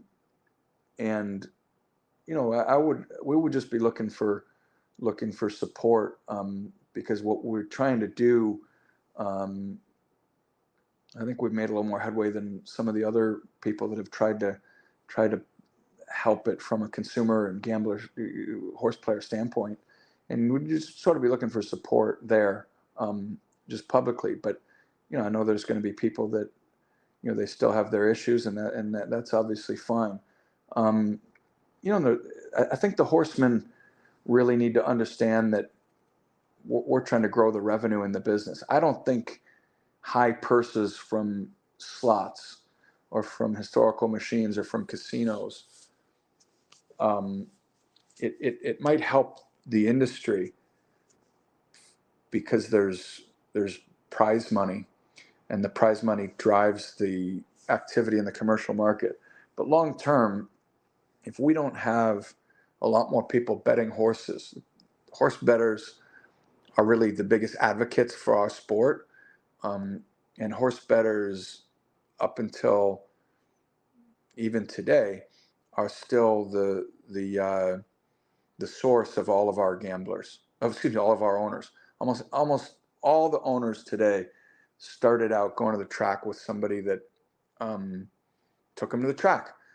Now we're in a spot where most people are watching on their phone or on TV, and they're not going to have that uncle or grandpa or dad or brother or mom or whatever that grabbed their hand and took them to the track. They're going to be at home. I love going to the races more than anybody, but it's not that fun. In a seat in a place that was built for 50,000 people with 1,200 people there. At Belmont Park, it's just not that fun. But in the modern day, people are consuming, on their phones, on their tablets, plugged into their TV, and we just have to present a product that is going to be compelling for the modern consumer, and that's really what we've advocated for the whole time. So I would just look for support in that. If you want to donate, we'd love to have it. It's on our website. We actually report our budget and our expenditures and what we have, how much money Pat has made, how much money has been spent on travel to different industry events and symposiums, what have you. How much every dollar is accounted for, and I'd say we're the only horse organization that presents that publicly. And I'll tell you, all of the TIF expenditures in the last 4 years, it's almost 5 years now, is approximately an eighth of what one McKinsey study cost from the Jockey Club 10 years ago. So we're not, we do this on it's not a shoestring budget. But I think it's important that there's an organization like this in the horse business that can advocate for growing the business. We don't take money from other industry organizations. A lot of these organizations, they just pay each other.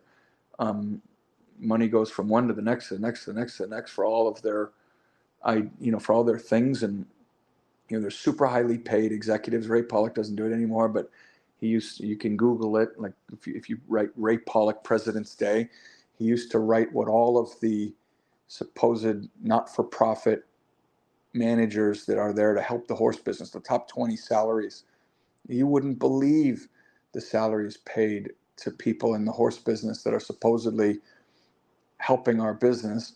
But as a whole, the business there isn't one of them that actually looks at the consumer and tries to grow the business. They're all like, it's just a total spider web of regulation and organizations and seats at the tables and round tables and symposiums and get everybody in one room and this committee, that committee, and they're all busy and they're all passionate for the horse business. But I would say we're the one that is actually looking to grow the business, present the business to potential customers.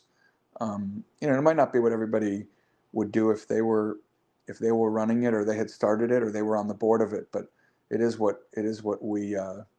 how we think the best way to do it. Try to educate people, and if they're educated, hopefully they'll grow. Hopefully they'll make decisions in the board seats that they sit in that will affect change to grow the business. That's really what we're trying to do. And I came to it because I'd been on all the boards. I just finished my 9th year on the graded stakes committee, and I can explain to you how that works another time on another call. And it's interesting committee and process.